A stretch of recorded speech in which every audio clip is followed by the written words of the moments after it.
சமையலில் மூலிகைகளை நாம் பயன்படுத்துகிறோம். சில மூலிகைகளின் பயன்பாடுகளையும் அறிந்து கொள்கிறோம். ஆனால் எந்த மூலிகையை எதற்காக எப்படி பயன்படுத்த வேண்டும் என்ற முறையான விஷயங்களை நம்மிடையே ஒவ்வொரு நாளும் பகிர்ந்து வருகிறார் டாக்டர் கௌதமன் அவர்கள். இன்றைக்கு என்ன மூலிகையின் பயன்பாடுகளை நம்மிடையே பகிர்ந்து கொள்ள வந்திருக்கிறார் என்பதை கவனிக்கலாம். நிகழ்ச்சியில் அடுத்த பகுதியாக வரவிருப்பது பல்லாண்டு வாழ்ந்திட. அன்பான கலைஞர் தொலைக்காட்சி நேயர்களுக்கு என்னுடைய இனிமையான காலை வணக்கங்கள். இன்றைக்கு நம்ம பார்க்கக்கூடிய தாவரம் பெரும்பாலும் ஆயுர்வேத மருத்துவ முறையிலும் சித்த மருத்துவ முறையிலும் மிக அதிகமாக உபயோகப்படுத்தப்பட்டு வருகின்ற ஒரு தாவரம்னு சொல்லலாம். இந்த தாவரத்துடைய மருத்துவ குணங்களை பற்றியும் இந்த தாவரம் ஆண் இனப்பெருக்க மண்டலம் சம்பந்தப்பட்ட உறுப்புகளுடைய பிரச்சனைகளுக்காகவும் மிக அதிகமாக உபயோகப்படுத்தப்பட்டு வருகிறது. நிலப்பனங்கிழங்குன்னு சொல்லக்கூடிய அந்த ஒரு மூலிகையை பற்றி தான் இன்றைக்கி பார்க்க போகிறோம். நிலப்பனங்கிழங்கு முசலி அப்படின்னு சொல்லுவாங்க. பெரும்பாலும் எல்லா ஆயுர்வேத மருந்து கடைகள்லையும் அதே போல் எல்லா நாட்டு மருந்து கடைகள்லையும் வேறாக கிடைக்கக்கூடிய மிக சாதாரணமான ஒரு மூலிகை. நம்ம மருத்துவ முறைகளை பொறுத்தவரையிலும் பார்த்திங்கன்னா சில மருந்துகளை சில வகையான பிரச்சனைகளுக்கு அதிகமாக சொல்லப்பட்டு இருந்தாலும் இன்றைக்கு வணிக ரீதியான ப்ரொமோஷன்ஸ் அப்படின்னு சொல்லக்கூடியது பண்ணும்போது அந்த மூலிகைகளுடைய உண்மையான மருத்துவ குணத்தையே நம்ம மறந்துடுறோம். உதாரணத்துக்கு சொன்னோன்னா பிரம்மியை எடுத்துங்க, அதாவது வல்லாரை எடுத்துங்க. வல்லாரை உடலில் இருக்கக்கூடிய மிகப்பெரிய வியாதிகளை, யானைக்கால் நோய் வரை, வெரிகோஸ் அல்சர் வரை இருக்கக்கூடிய வியாதிகளை குணமாக்குவதற்கு ஒரு மிகச்சிறந்த மருந்து. ஆனால் அன்ஃபார்ச்சுனேட்லி பார்த்திங்கன்னா இன்றைக்கு வல்லாரையை வெறும் புத்திக்கும் மூளைக்கும் மட்டும் உபயோகப்படுத்துகின்ற மருந்து அப்படிங்கிற மாதிரி நம்மளுடைய ஒரு இயற்கை தன்மையை இழந்து விட்டோம். அந்த வகையில் பார்த்திங்கன்னா நிலப்பனங்கிழங்குன்னு சொல்லக்கூடிய மருந்து உடலில் இருக்கக்கூடிய செரோட்டோனின் சொல்லுகின்ற ஒரு கெமிக்கலை இயற்கையாக சுரக்க வைக்கின்ற ஒரு மிகச்சிறந்த மருந்து. இன்றைக்கு இதய நோய் வரக்கூடாதுன்னு நிறைய பேர் நம்ம எதிர்பார்க்குறோம். எங்கள் அப்பாவுக்கு ஹார்ட் அட்டாக் வந்திருக்கு, எங்கள் அம்மாவுக்கு ஹார்ட் அட்டாக் வந்திருக்கு, எனக்கு ஹார்ட் அட்டாக் வரக்கூடாது அப்படின்னு நிறைய பேர் யோசிக்கிறோம். அப்போ ஹார்ட் அட்டாக் வராமல் தடுப்பதற்கு என்ன பண்ணுறோம்? இதயத்திற்கு நல்லது செய்யக்கூடிய மூலிகைகளை சாப்பிடுகிறோமே தவிர, ஆனால் உண்மையிலேயே இதய நோய்களுக்கு கொடுக்கக்கூடிய மூலிகைகளை சாப்பிடுவதை தவிர்த்து இதயத்தை பலப்படுத்துகின்ற மூலிகையை நம்ம சாப்பிடணும். உதாரணத்துக்கு சொல்லணும்னா இதய நோய் வருதுன்னா மருதம்பட்டையை சாப்பிடு, செம்பருத்தி பூவை சாப்பிடுன்னு யாரெல்லாம் சொல்கிறாங்களே தவிர யாருமே நிலப்பனங்கிழங்கை சாப்பிடு அப்படின்னு சொல்கிறது கிடையாது. இதுதான் இன்றைக்கு மிகப்பெரிய அளவில் நம்மளுடைய உண்மைத்தன்மை, இயற்கை மருத்துவத்துடைய உண்மைத்தன்மை இழந்து போயிருக்கிறத நம்ம பார்க்குறோம். நிலப்பனங்கிழங்கு இதய நோய்களை வராமல் தடுப்பதற்கான ஒரு மிகச்சிறந்த மருந்து. ஏன்னா இதை சாப்பிடும்போது செரோட்டோனின் சொல்லுகின்ற அந்த கெமிக்கல் சுரக்க ஆரம்பிக்கும். அது சுரக்க ஆரம்பித்ததுன்னா இதய தசைகளுடைய இயங்குகின்ற தன்மை மிகப்பெரிய அளவில் மாறும். அது மாற ஆரம்பித்ததுன்னா நமக்கு மிகப்பெரிய அளவில் உடலில் மாற்றம் ஏற்பட்டு இதய தசைகள் பலப்படுறதை நம்ம பார்க்கலாம். அப்போ இதய நோய் வராமல் இருக்கணும் அப்படின்னு நினைக்கிறவங்க செம்பருத்தி பூவையோ மருதம்பட்டையோ சாப்பிடக்கூடாது, நிலப்பனங்கிழங்கை சாப்பிடணும். இரண்டாவது, மன அமைதி. இன்றைக்கு நிறைய பேர் மன அமைதி ஏற்படணுன்னா என்ன பண்ணுறாங்க? அமுக்கரா கிழங்கை நான் சாப்பிடவா, இல்லை பூனைக்காளி விதையை சாப்பிடவா அப்படின்னு தான் கேட்குறாங்களே தவிர மன அமைதியை ஏற்படுத்துவதற்கு, அதாவது வியாதிக்கு கொடுக்கக்கூடிய மருந்துகள் அப்படிங்கிறது வேறு, வியாதி வராமல் தடுப்பதற்கு எடுத்துக்கொள்ளுகின்ற மருந்துகள் வேறு. அந்த வகையில் மன அமைதி சம்பந்தப்பட்ட, மனம் சம்பந்தப்பட்ட வியாதிகள் வராமல் இருப்பதற்கு என்ன செய்யணும்? நிலப்பனங்கிழங்கை நம்ம எடுத்துக்கணும். தோல் சம்பந்தப்பட்ட ஆரோக்கியம். என்னோடய அப்பா 40 வயசுலேயே அவர் தோல்லாம் கருத்து போக ஆரம்பிச்சிருச்சு. எங்கள் அம்மா 40 வயசுலேயே 60 மாதிரி தோற்றம் அளிக்கிற அளவுக்கு அவங்களுடைய தோள்களில் மாற்றம் இருக்குது. நான் என்ன பண்ணணும்? ஸ்கின் க்ரீம் தடவணுமா? கிடையாது. நிலப்பனங்கிழங்கை உணவில் சேர்க்க ஆரம்பிக்க வேண்டும். நிலப்பனங்கிழங்கிலிருந்து எடுக்கக்கூடிய சூரணத்தை ஒரு தேக்கரண்டி வெந்நீர் அல்லது பாலில் கலந்து சாப்பிட ஆரம்பித்தாலே உடலில் மிகப்பெரிய அளவில் மாற்றம் ஏற்படுறதை நம்ம பார்க்க முடியும். அந்த மாதிரி நிறைய விஷயங்கள். இப்போ நிலப்பனங்கிழங்கை பொறுத்தவரையிலும் இன்றைக்கு நிறைய வணிக ரீதியான பானங்களை நம்ம பார்க்குறோம். இதில் விட்டமின் சத்து இருக்குது, இதில் மினரல் சத்து இருக்குது, இதை சாப்பிடும்போது உங்களுடைய எலும்புகள் பலமாகும், இதை சாப்பிடும்போது உங்களுடைய தசைகள் பலமாகும், இதை சாப்பிட்டிங்கன்னா உங்களுக்கு நல்ல மூளை வேலை செய்யும், மறந்து போனதெல்லாம் ஞாபகம் வரும்னு சொல்லக்கூடிய நிறைய போலி விளம்பரங்களை இன்றைக்கு நம்ம பார்க்குறோம். ஆனால் அந்த காலத்தில் இதெல்லாம் எதுவுமே இல்லாமல் மக்கள் நீண்ட ஆரோக்கியத்தோடு ஒரு வயதான தோற்றமே இல்லாமல் இளமையாக இருந்தார்கள் அப்படின்னு பார்க்கும்போது என்ன காரணம் அப்படின்னு பார்த்தோம்னா இயற்கையாக கிடைக்கக்கூடிய மூலிகைகளை உணவாக பயன்படுத்தி வந்தது தான். அதில் இந்த நிலப்பனங்கிழங்குன்னு சொல்லக்கூடிய முசலி ஒரு மிகச்சிறந்த ஒரு எடுத்துக்காட்டுன்னு சொல்லலாம். முசலி வந்து பார்ப்பதற்கு வேர் போல் இருக்கக்கூடிய ஒரு தாவரம். அந்த தாவரத்தை எடுத்து நாட்டு மருந்து கடைகளில் உங்களுக்கு வேறாகவே கிடைக்கும். அதை அப்படியே வாங்கிட்டு வாங்க, ஒரு 2 கிலோ அளவுக்கு வாங்கிக்கோங்க. அதை நல்லா தண்ணியில் ஊற வச்சு வாஷ் பண்ணுங்கள், வெயிலில் எடுத்து நல்லா காய வைங்க. பிறகு அதை வந்து ஒரு மிக்சர்லேயோ இல்லை ஒரு மில்லையோ கொடுத்து அரைத்து நல்லா பவுட்ரு பண்ணிடுங்க. ஒரு துணி எடுங்க, அதில் அந்த பவுடரை கொட்டி சலித்து தேவையற்ற கழிவுகளை எடுத்து கீழே இருக்கக்கூடிய அந்த பவுடரை எடுத்துங்க. அதை அப்படியே ஒரு பாத்திரத்தில் போட்டு பத்திரப்படுத்துங்க. வீட்டில் இருக்கக்கூடிய குழந்தைகள், பெரியவர்கள், பெண்கள், ஆண்கள், வயதானவர்கள் எல்லாருமே ஒரு ஸ்பூன் எடுங்க, பால் கொஞ்சம் சேருங்க, தண்ணி கொஞ்சம் சேருங்க, நல்லா கலங்க. காஃபி, டீ, உற்சாக பானங்கள் சாப்பிடுவதற்கு பதிலாக இந்த நிலப்பனங்கிழங்கிலிருந்து எடுக்கக்கூடிய இந்த ஒரு சூரணத்தை ஒரு உணவாக ஒரு 3 மாதம் பயன்படுத்தி பாருங்கள். உங்கள் உடலில் இருக்கக்கூடிய வலிகள் குறையும், உங்களுடைய தோலுடைய ஆரோக்கியம் இம்ப்ரூவ் ஆகும், உங்களுக்கு இரத்த அழுத்தம், இதய சம்பந்தப்பட்ட கோளாறுகள் இருந்தால் அவள் குறைவதை பார்க்க முடியும், தூக்கமின்மை, மனம் சம்பந்தப்பட்ட பிரச்சனைகள் இருந்தால் மாறுவதை பார்க்கலாம். உடல் எடையை குறைப்பதற்கு நிலப்பனங்கிழங்கு ஒரு மிகச்சிறந்த மருந்து தெரியுமா? இன்றைக்கெல்லாம் உடல் எடை குறைக்கணும்னா கொள்ளு சாப்பிடு, புனர்னவா சாப்பிடுங்க, அதே போல் ரொம்ப வீரியமான தொட்டாசினிங்கியை சாப்பிடுங்க, கொட்டைக்கரந்தையை சாப்பிடுங்க, ஆடு தீண்டாப்பாலை சாப்பிடுங்கன்னு சொல்கிறதெல்லாம் விடுத்துருங்க. இதெல்லாம் மருந்துகள். ஆனால் உணவாக நம்ம பயன்படுத்த வேண்டியது உடல் எடையை குறைப்பதற்கு நிலப்பனங்கிழங்கு தான். நிலப்பனங்கிழங்கிலிருந்து எடுக்கக்கூடிய சூரணத்தை ஒரு உற்சாகபானமாக நீங்கள் தயார் பண்ணி சாப்பிட்டு பாருங்கள். 1 மாத காலத்தில் குறைந்தது 1 கிலோவாவது உங்களுடைய எடையில் மாற்றம் வரதை நீங்கள் பார்க்க முடியும். அதே நேரம் உடலுடைய தசைகளுடைய அளவு, எலும்புகளுடைய அளவு, முட்டுகளில் இருக்கக்கூடிய எண்ணெய் பசையுடைய அளவு, உடலுடைய பலம், உங்களுக்கு ஏற்படுகின்ற உடல் சோர்வு சம்பந்தப்பட்ட விஷயம், தூக்கமின்மை, உணவில் கட்டுப்பாடுகளை கொண்டு வரும்போது ஏற்படுகின்ற எரிச்சலான மனநிலை, இதெல்லாம் நல்ல மாற்றமடையத்தை நம்ம பார்க்க முடியும். சமூகத்தில் பல நிகழ்வுகள் நடக்கும் பொழுது எந்த நிகழ்வுக்கு நம்முடைய பங்களிப்பை கொடுக்க வேண்டும், எந்த நிகழ்வுகளை நாம் எதிர்க்க வேண்டும் என்பதை பற்றி ஒவ்வொரு நாளும் நம்மிடையே பேசி வருகிறார் எழுத்தாளர் மனுஷபுத்திரன் அவர்கள். இன்றைக்கு என்ன சமூக பிரச்சனையை நம் கண்முன் கொண்டு வந்திருக்கிறார் என்பதை கவனிக்கலாம். நிகழ்ச்சியில் அடுத்த பகுதியாக வரவிருப்பது தீதும் நன்றும்.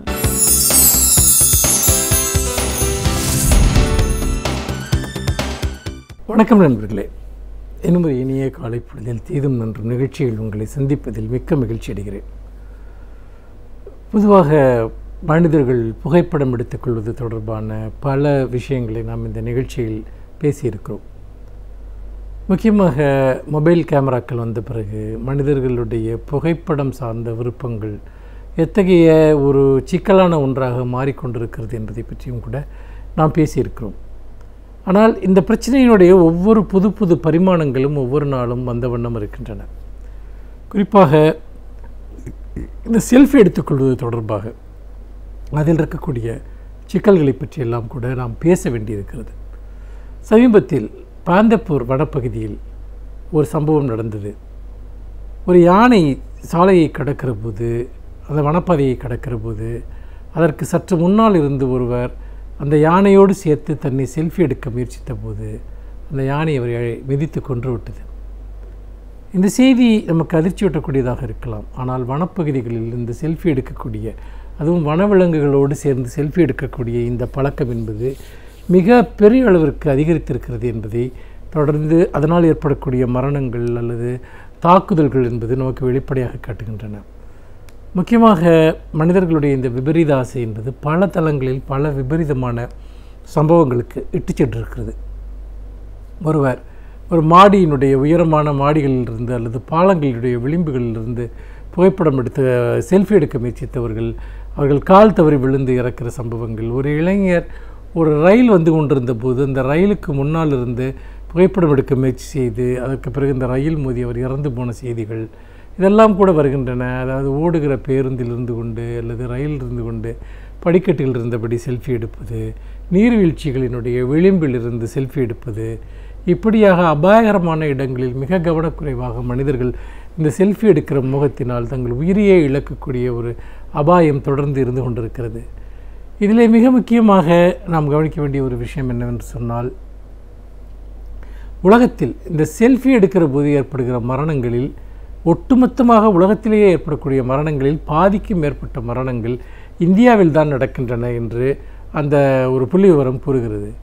இது உண்மையில் கவலைப்படத்தக்க ஒரு விஷயம் என்பதில் நாம் மாற்றுக்கருத்து இருக்க முடியாது. ஏனென்று கேட்டால், இவ்வளவு தூரம் செல்ஃபி எடுக்கும்போது ஏற்படக்கூடிய மரணங்கள் இந்தியாவில் ஏன் ஏற்படுகின்றன என்றால், உண்மையில் உயிரையும் பணயம் வைத்து தங்களை வேறு வேறு விதமான ஒரு தோற்றங்களில் படம் எடுத்துக் கொள்வது, பிறகு அதை சமூக வலைத்தளங்களில் பதிவிடுவது, அதற்கு கிடைக்கக்கூடிய ஒரு சில பாராட்டுக்கள், இதற்காக எந்த எல்லைக்கும் செல்ல தயாராக இருக்கிறார்கள். இந்த வனவிலங்குகளை இதுபோல் உள்ளே சென்று படம் எடுக்கிற போது ஒரு மிகப்பெரிய பிரச்சனை என்னவென்றால், அந்த விலங்குகள் பதட்டத்திற்கு ஆளாகின்றன, அச்சத்திற்கு ஆளாகின்றன. அவை ஒருபுறம் மனிதர்களை கண்டால் ஒதுங்கி செல்லக்கூடிய விலங்குகள் கூட மனிதர்களை தாக்குவதற்கு ஆயத்தமாகின்றன. இது உண்மையிலேயே நாம் இப்படி செய்யலாமா? இது வெறுமனே இது யானைகளிடம் மட்டுமல்ல, இன்னும் பல இடங்களில் புலிகள் இருக்கக்கூடிய வனங்களில் கூட இப்படி கவனக்குறைவாக வெளியே நின்று பாதுகாப்பற்ற சூழ்நிலையில் படங்கள் எடுத்துக்கொள்ளக்கூடிய ஒரு செய்திகள் எல்லாம் கூட வருகின்றன. மான்களோடு படம் எடுத்துக்கொள்வது, இப்படி நிறைய விஷயங்களில் மனிதர்கள் மிகுந்த எச்சரிக்கை உணர்வற்ற வகையில் நடந்து கொள்வதை நம்மால் பார்க்க முடிகிறது. இந்த அவ்வாறு எடுக்கக்கூடிய அந்த புகைப்படங்கள் என்பது பல நேரங்களில் ஒரு அத்துமீறல் என்பது கூட பலருக்கும் தெரிவது கிடையாது. உதாரணமாக, நாம் யாராவது ஒரு பிரபலமான மனிதரை சந்திக்கிற போதோ, அல்லது ஒருவரை நாம் ஒரு செல்வாக்கு மிக்க ஒருவரை சந்திக்கிற போதோ எந்த தயக்கமும் இல்லாமல் அவர்களிடம் நாம் செல்ஃபி எடுத்துக்கொள்வதற்காக நாம் அணுகுகிறோம். அவர்கள் எவ்வளவு நெருக்கடியான சூழலில் இருந்தால் கூட அவர்கள் நம்மோடு படம் எடுத்துக்கொள்வது என்பது நம்முடைய உரிமை என்று நாம் நினைக்கிறோம். அது ஒரு அன்பினுடைய வெளிப்பாடு என்று நம்ப விரும்புகிறோம். நிச்சயமாக இல்லை. மனிதர்களை வெறுமனே நாம் அவர்களோடு நமக்கு எந்த தொடர்பும் மற்ற நிலையில் நாம் வெறுமனே அவர்களோடு நின்று ஒரு புகைப்படம் எடுத்துக்கொள்வது என்பது ஒரு போலித்தனமான நமக்கு நாமே ஒரு அடையாளத்தை உருவாக்கி கொள்கிற ஒரு விஷயம். அந்த மனிதர்கள் நம்மை ஒருபோதும் கவனித்திருக்கப் போவதில்லை, நம்முடைய முகங்களை பார்த்திருக்கப் போவதில்லை. அப்படிப்பட்ட நிலையில் இது போன்ற போலி தோற்றங்களின் வழியாக நாம் எதை அடைய விரும்புகிறோம்? ஒரு நாளைக்கு அதுபோல் நூற்றுக்கணக்கான ஆயிரக்கணக்கானோர் அத்தகைய மனிதர்களிடம் புகைப்படம் எடுத்துக்கொள்ளக்கூடும். ஆக அது நீங்கள் வனவிலங்குகளை படம் எடுப்பதாக இருந்தாலும் சரி, சமூக வாழ்க்கையில் படம் எடுப்பதாக இருந்தாலும் சரி, அன்றாட வாழ்க்கையில் நீங்கள் எந்த பயனுமற்று, எந்த நினைவுகளுமற்று, எந்த அழகுணர்ச்சியுமற்று போகிற இடங்களில் எல்லாம் செல்ஃபி எடுக்கக்கூடிய பழக்கம் நமக்கு இன்றைக்கு உருவாகி இருக்கிறது. நிறைய ஒவ்வொருவருடைய ஒரு மொபைல் அந்த கேமராவையும் நீங்கள் திறந்து பார்த்தீர்கள் என்றால் பல்லாயிரக்கணக்கான படங்கள் இருப்பதை நீங்கள் பார்க்கலாம். அந்த படங்களை நாம் ஒரு முறையாவது திரும்ப பார்க்கிறோமா? அல்லது அப்படி பார்ப்பதன் மூலமாக நமக்கு ஏதாவது நினைவுகள் இதில் பதிவு செய்யப்படுகிறதா?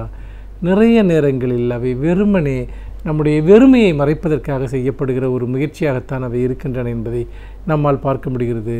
அந்த வகையில் எடுக்கப்படுகிற இந்த செல்ஃபி அல்லது இது போன்ற படங்கள் என்பது எல்லா இடங்களிலும் நாம் அத்துமீறிய ஒரு செயலை செய்கிறோம் என்பதைத்தான் அது தொடர்ந்து காட்டுகிறது. புகைப்படம் என்பது ஒரு கலை. அந்த கலையை நாம் செம்மையாக சிறப்பாக நாம் மேற்கொள்ள வேண்டும். அதற்கென இடங்கள் இருக்கின்றன, தருணங்கள் இருக்கின்றன. அதை பார்க்கிற எல்லாவற்றையுமே படம் எடுக்க வேண்டும், எல்லாவற்றையுமே படம் எடுத்துக்கொள்ள வேண்டும் என்றால் நம்முடைய நினைவுகளுக்கு எந்த இடமும் கிடையாதா? நம்முடைய சிந்தனைகளுக்கு அங்கே எந்த இடமும் கிடையாதா? நம்முடைய நினைவுகளின் வழியாகவும் சிந்தனைகளின் வழியாகவும் தான் நம்முடைய ஒரு கருத்தாக்கங்களை, நம்முடைய நினைவுகளை பதிவு செய்ய வேண்டுமே தவிர வெற்று நிழற்படங்களை முடிவற்று எடுத்து கொண்டிருப்பதனால் நாம் அதற்கு எந்த அனுபவத்தையும் அவை தரப்போவதில்லை என்பதை நாம் மறந்துவிடக்கூடாது. மீண்டும் இன்னும் ஒரு புதிய சிந்தனையோடு உங்களை சந்திக்கிறேன். நன்றி, வணக்கம். ஒரு துறையை பற்றி முழுமையாக நாம் அறிந்து கொள்ள வேண்டும் என்றால் அந்த துறையை சேர்ந்த வல்லுநர்கள் அவர்களின் அனுபவங்களை நம்மோடு பகிர்ந்து கொள்ளும் பொழுதே முழுமையாக அனைத்து விஷயங்களையும் நாம் அறிந்து கொள்ள முடிகிறது. அந்த வகையில் இன்றைக்கு நாம் சந்திக்கவிருக்கும் சிறப்பு விருந்தினர் எந்த துறையிலிருந்து வந்து என்ன பயனுள்ள தகவல்களை நம்மிடையே பகிர்ந்து கொள்ள இருக்கிறார் என்பதை கவனிக்கலாம். நிகழ்ச்சியில் அடுத்த பகுதியாக வரவிருப்பது சிறப்பு விருந்தினர்.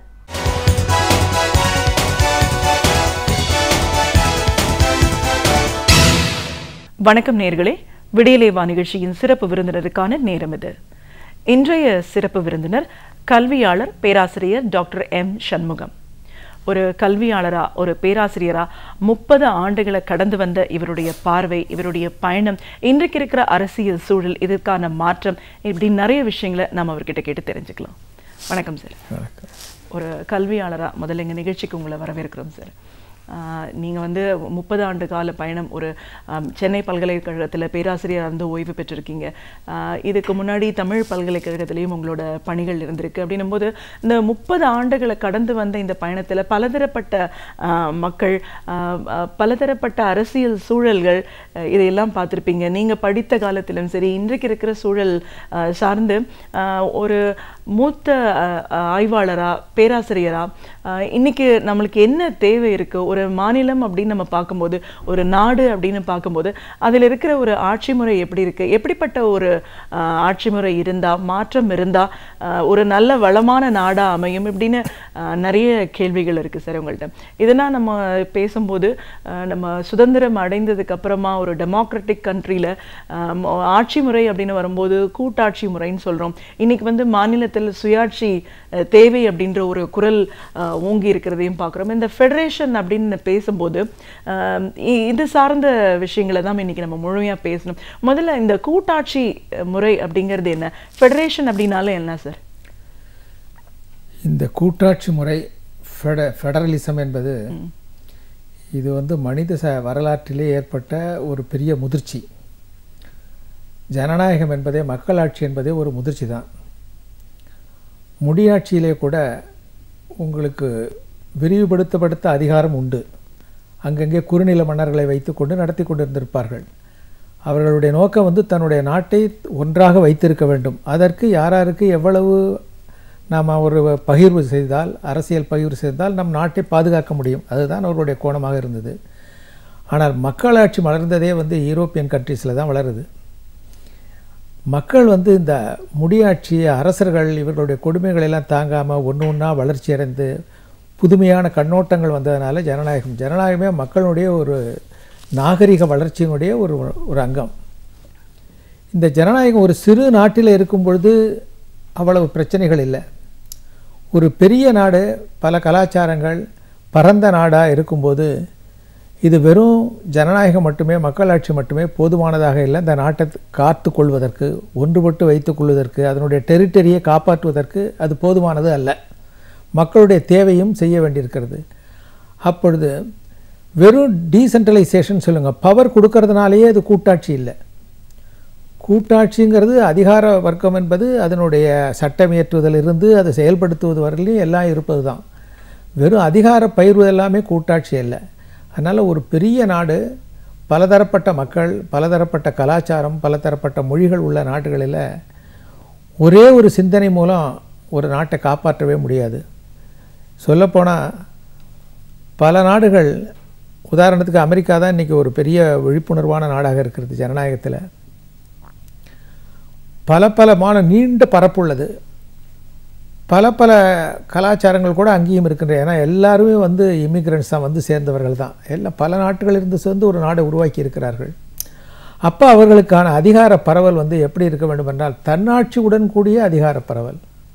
இந்த மாநிலம்னு நாம் சொல்கிறோம், கூட்டாட்சி மாநிலம் அப்படிங்கும்போது எது மக்களுக்கு தேவைப்படுகிறது, நேரடியாக மக்களுக்கு யார் எதை செய்ய முடியுமோ அதை அந்த அரசு தன்னுடைய கவனத்தில் வைத்திருந்தால்தான் அது கூட்டாட்சி. வெறும் அதிகார பரவல் என்னாக்கா உடனே தன்னிட்ட இருக்கிறத கீழே இருக்கவங்களுக்கு கொஞ்சம் கொஞ்சமாக பவர் பிரித்து கொடுப்பாங்க. அது வந்து ஒரு கூட்டாட்சி கிடையாது, அது நிர்வாக சீர்திருத்தங்கள். இது நிர்வாக சீர்திருத்தம் வேறு, இது வேறு. அதுபோல் இந்த ஒரு பரந்த நாடுகளில் என்னாகுனாக்க மத்திய அரசுன்னு ஒன்று இருக்கும், மாநில அரசுன்னு ஒன்று இருக்கும். மத்திய அரசு சிலவற்றையும் மாநில அரசு சிலவற்றையும் அதிகாரத்தில் இருக்கும். இப்போ கூட நாம் பார்த்திங்கன்னா இந்தியாவில் மத்திய அரசுக்குன்னு சில இது இருக்குது கான்ஸ்டியூஷனில், மாநில அரசுக்குன்னு இருக்குது. சில இது கன்கரண்ட் லிஸ்ட்டுன்னு வச்சுருக்காங்க, state list, central list, concurrent list. அந்த வார்த்தை கன்கரண்ட் லிஸ்ட்டே எனக்கு என்னமோ அது அவ்வளோ நல்லதாக தெரியல. அது கன்சென்ட் ரிசல்ட்டாக லிஸ்ட்டாக இருக்கணும். சென்ட்ரல் லிஸ்ட்டு, ஸ்டேட் லிஸ்ட்டு, நடுவில் இருக்கிற கன்சென்ட், ரெண்டு பேரும் ஒத்துப்போகக்கூடிய ஒரு அமைப்பு முறை இருக்கணும். நம்மகிட்ட இப்போ இருக்கிறதுனா கன்கரண்ட்னு எடுத்துக்கிட்டு அவங்க கை தான் ஓங்கி இருக்க போகுது மையப்பகுதி. அதனால் அது கூட்டாட்சியாக இல்லை. அந்த கன்கரண்ட் லிஸ்ட் என்பது ஒரு கூட்டாட்சி முறையை வெளிப்படுத்துவதாக இல்லை, கன்சென்ட் லிஸ்ட்டாக இருந்தால் தான் அது முடியும். கண்டிப்பா சார். இப்போ நம்ம வந்து மாநிலத்தை பொறுத்த வரைக்கும் சுயாட்சி அப்படிங்கிறத வந்து நம்ம வலியுறுத்தி சொல்றோம். திமுக தலைவர் கலைஞர் அந்த நாள்ல இருந்தே இந்தியாவில் மத்தியில் கூட்டாட்சி, மாநிலத்தில் சுயாட்சி அப்படின்ற ஒரு கருத்தை முன் வச்சார். அப்பதான் நாட்டை பொறுத்த வரைக்கும் நல்ல பல திட்டங்களை கொண்டு போய் மக்கள்கிட்ட சேர்க்க முடியும் அப்படின்னு சொல்லியிருக்காங்க. இந்த கூட்டாட்சி முறை பத்தி பேசும்போது மாநிலத்தில் சுயாட்சி அப்படிங்கிறது எவ்வளவு தூரம் அவசியம்னு சொல்லுவீங்க? இல்லை, அந்தந்த காலகட்டத்தில் இருக்கிற ஒரு கான்டெக்ஸ்டில் தான் இது நடைபெறும். பொதுவாக வந்து ஃபெடரலிசம், கூட்டாட்சி, மையது என்பது அந்தந்த நாட்டு தன்மையை பொறுத்து தான், அதனுடைய அமைப்பு முறையை பொறுத்து தான் இருக்கும். இது ஒரே ஒரு விளக்கத்தின் மூலம் எல்லாருக்கும் பயன்படக்கூடியதை, எல்லா நாட்டுக்கும் பயன்படக்கூடியதாக இதை சொல்ல முடியாது. அந்தந்த நாட்டு பிரச்சனைகளுக்கு தகுந்த மாதிரி இருக்க வேண்டும். இந்தியா போல் ஒரு நாட்டை வேறு எங்கேயுமே நீங்கள் பார்க்கவே முடியாது. இவ்வளவு வேறுபட்ட கலாச்சாரம், வேறுபட்ட மொழி, அவங்களுடைய எல்லா இதுவுமே பார்த்திங்கன்னா ஒவ்வொரு மாநிலத்தும் ஒரு விதமாக இருக்கும். சென்னையிலேருந்து நீங்கள் டெல்லி போனீங்கனாலே அந்த வித்தியாசம் தெரியும், ரயிலில் போகும்போது தெரியும். இவ்வளவு மாறுபட்ட நிலையில் இந்த நாட்டை ஒன்றாக வைத்திருக்க வேண்டும் என்றால் யார் போய் அதை அவங்களுக்கு மக்களுக்கு உடனே செய்ய முடியும்? நம்ம எதுக்கு பஞ்சாயத்து ராஜ்னு கொண்டு வந்தோம்? அதை வந்து மாநில அரசு செய்ய முடியாது. மக்களுக்கு ஒரு விழிப்புணர்வு தேவை. எந்த கேள்வியை யாரிடம் கேட்க வேண்டும்? இப்போ ஒரு பஞ்சாயத்து போர்டில் ஒரு சின்ன வேலை நடக்கலைன்னா உடனே சீஃப் மினிஸ்டர் போய் திட்டுறதோ இல்லை பிரைம் மினிஸ்டர் திட்டுறதுல பிரயோஜனமே இல்லைங்களையா? அங்கே தானே செஞ்சுருக்கணும். அதனால் தெளிவுபடுத்த வேண்டியது முக்கியம். உண்மையாக சொல்லப்போனால் ஒரு நாட்டில் நல்ல ஆட்சி நடைபெறணும் அப்படின்னாக்க கல்விக்கூடங்கள் தான் முக்கியமானது. அவைகள் தயாரிக்கவில்லை என்றால் கஷ்டம். ஒரு போரில் வெற்றி அடையினா கூட கல்விக்கூடங்கள் சரியாக இருந்தால் தான் ஒரு போரில் வெற்றி அடைய முடியும். ஒரு உதவாக்கர மாணவர்களெல்லாம் மேலே வந்தாங்கன்னு வச்சுங்களேன், சரியாக தயாரிக்கப்படாதவர்களாம் மேலே வந்தாக்க அந்த நாட்டை நிர்வகிக்கவே முடியாது. இப்போ நீங்கள் பார்த்தீங்கன்னா நம்மளுடைய எந்த அமைப்பிலுமே ஒரு கூட்டாட்சி முறை வாழ்க்கையே கிடையாது. குடும்பத்தையே எடுத்துக்கங்களேன், ஒரு ஃபெடரல் அப்ரோச் ஒன்று குடும்பத்துலேயும் கிடையாது. ஏன்னா பாரம்பரியமாக இருந்தது. நமக்கு ஒரு பெரிய சிக்கலே ஒரு நீண்ட வரலாறு உள்ள ஒரு நாடாக இருக்குது, பழமை உள்ள நாடாக இருக்குது, புது நாடு இல்லை. அதனால் நமக்கு பழமையினுடைய தாக்கம் நம்மகிட்ட இருந்துக்கிட்டே இருந்துருப்போம். அவ்வளோ சீக்கிரம் புதுமையை நம்மளால் புகுத்த முடியாது. இன்னும் சொல்லப்போனால் மக்களாட்சினா என்னென்ன, ஓட்டு போட்டால் மக்களாட்சி முடிஞ்சிடுச்சுன்னு நினச்சிட்டு இருக்கிறாங்க.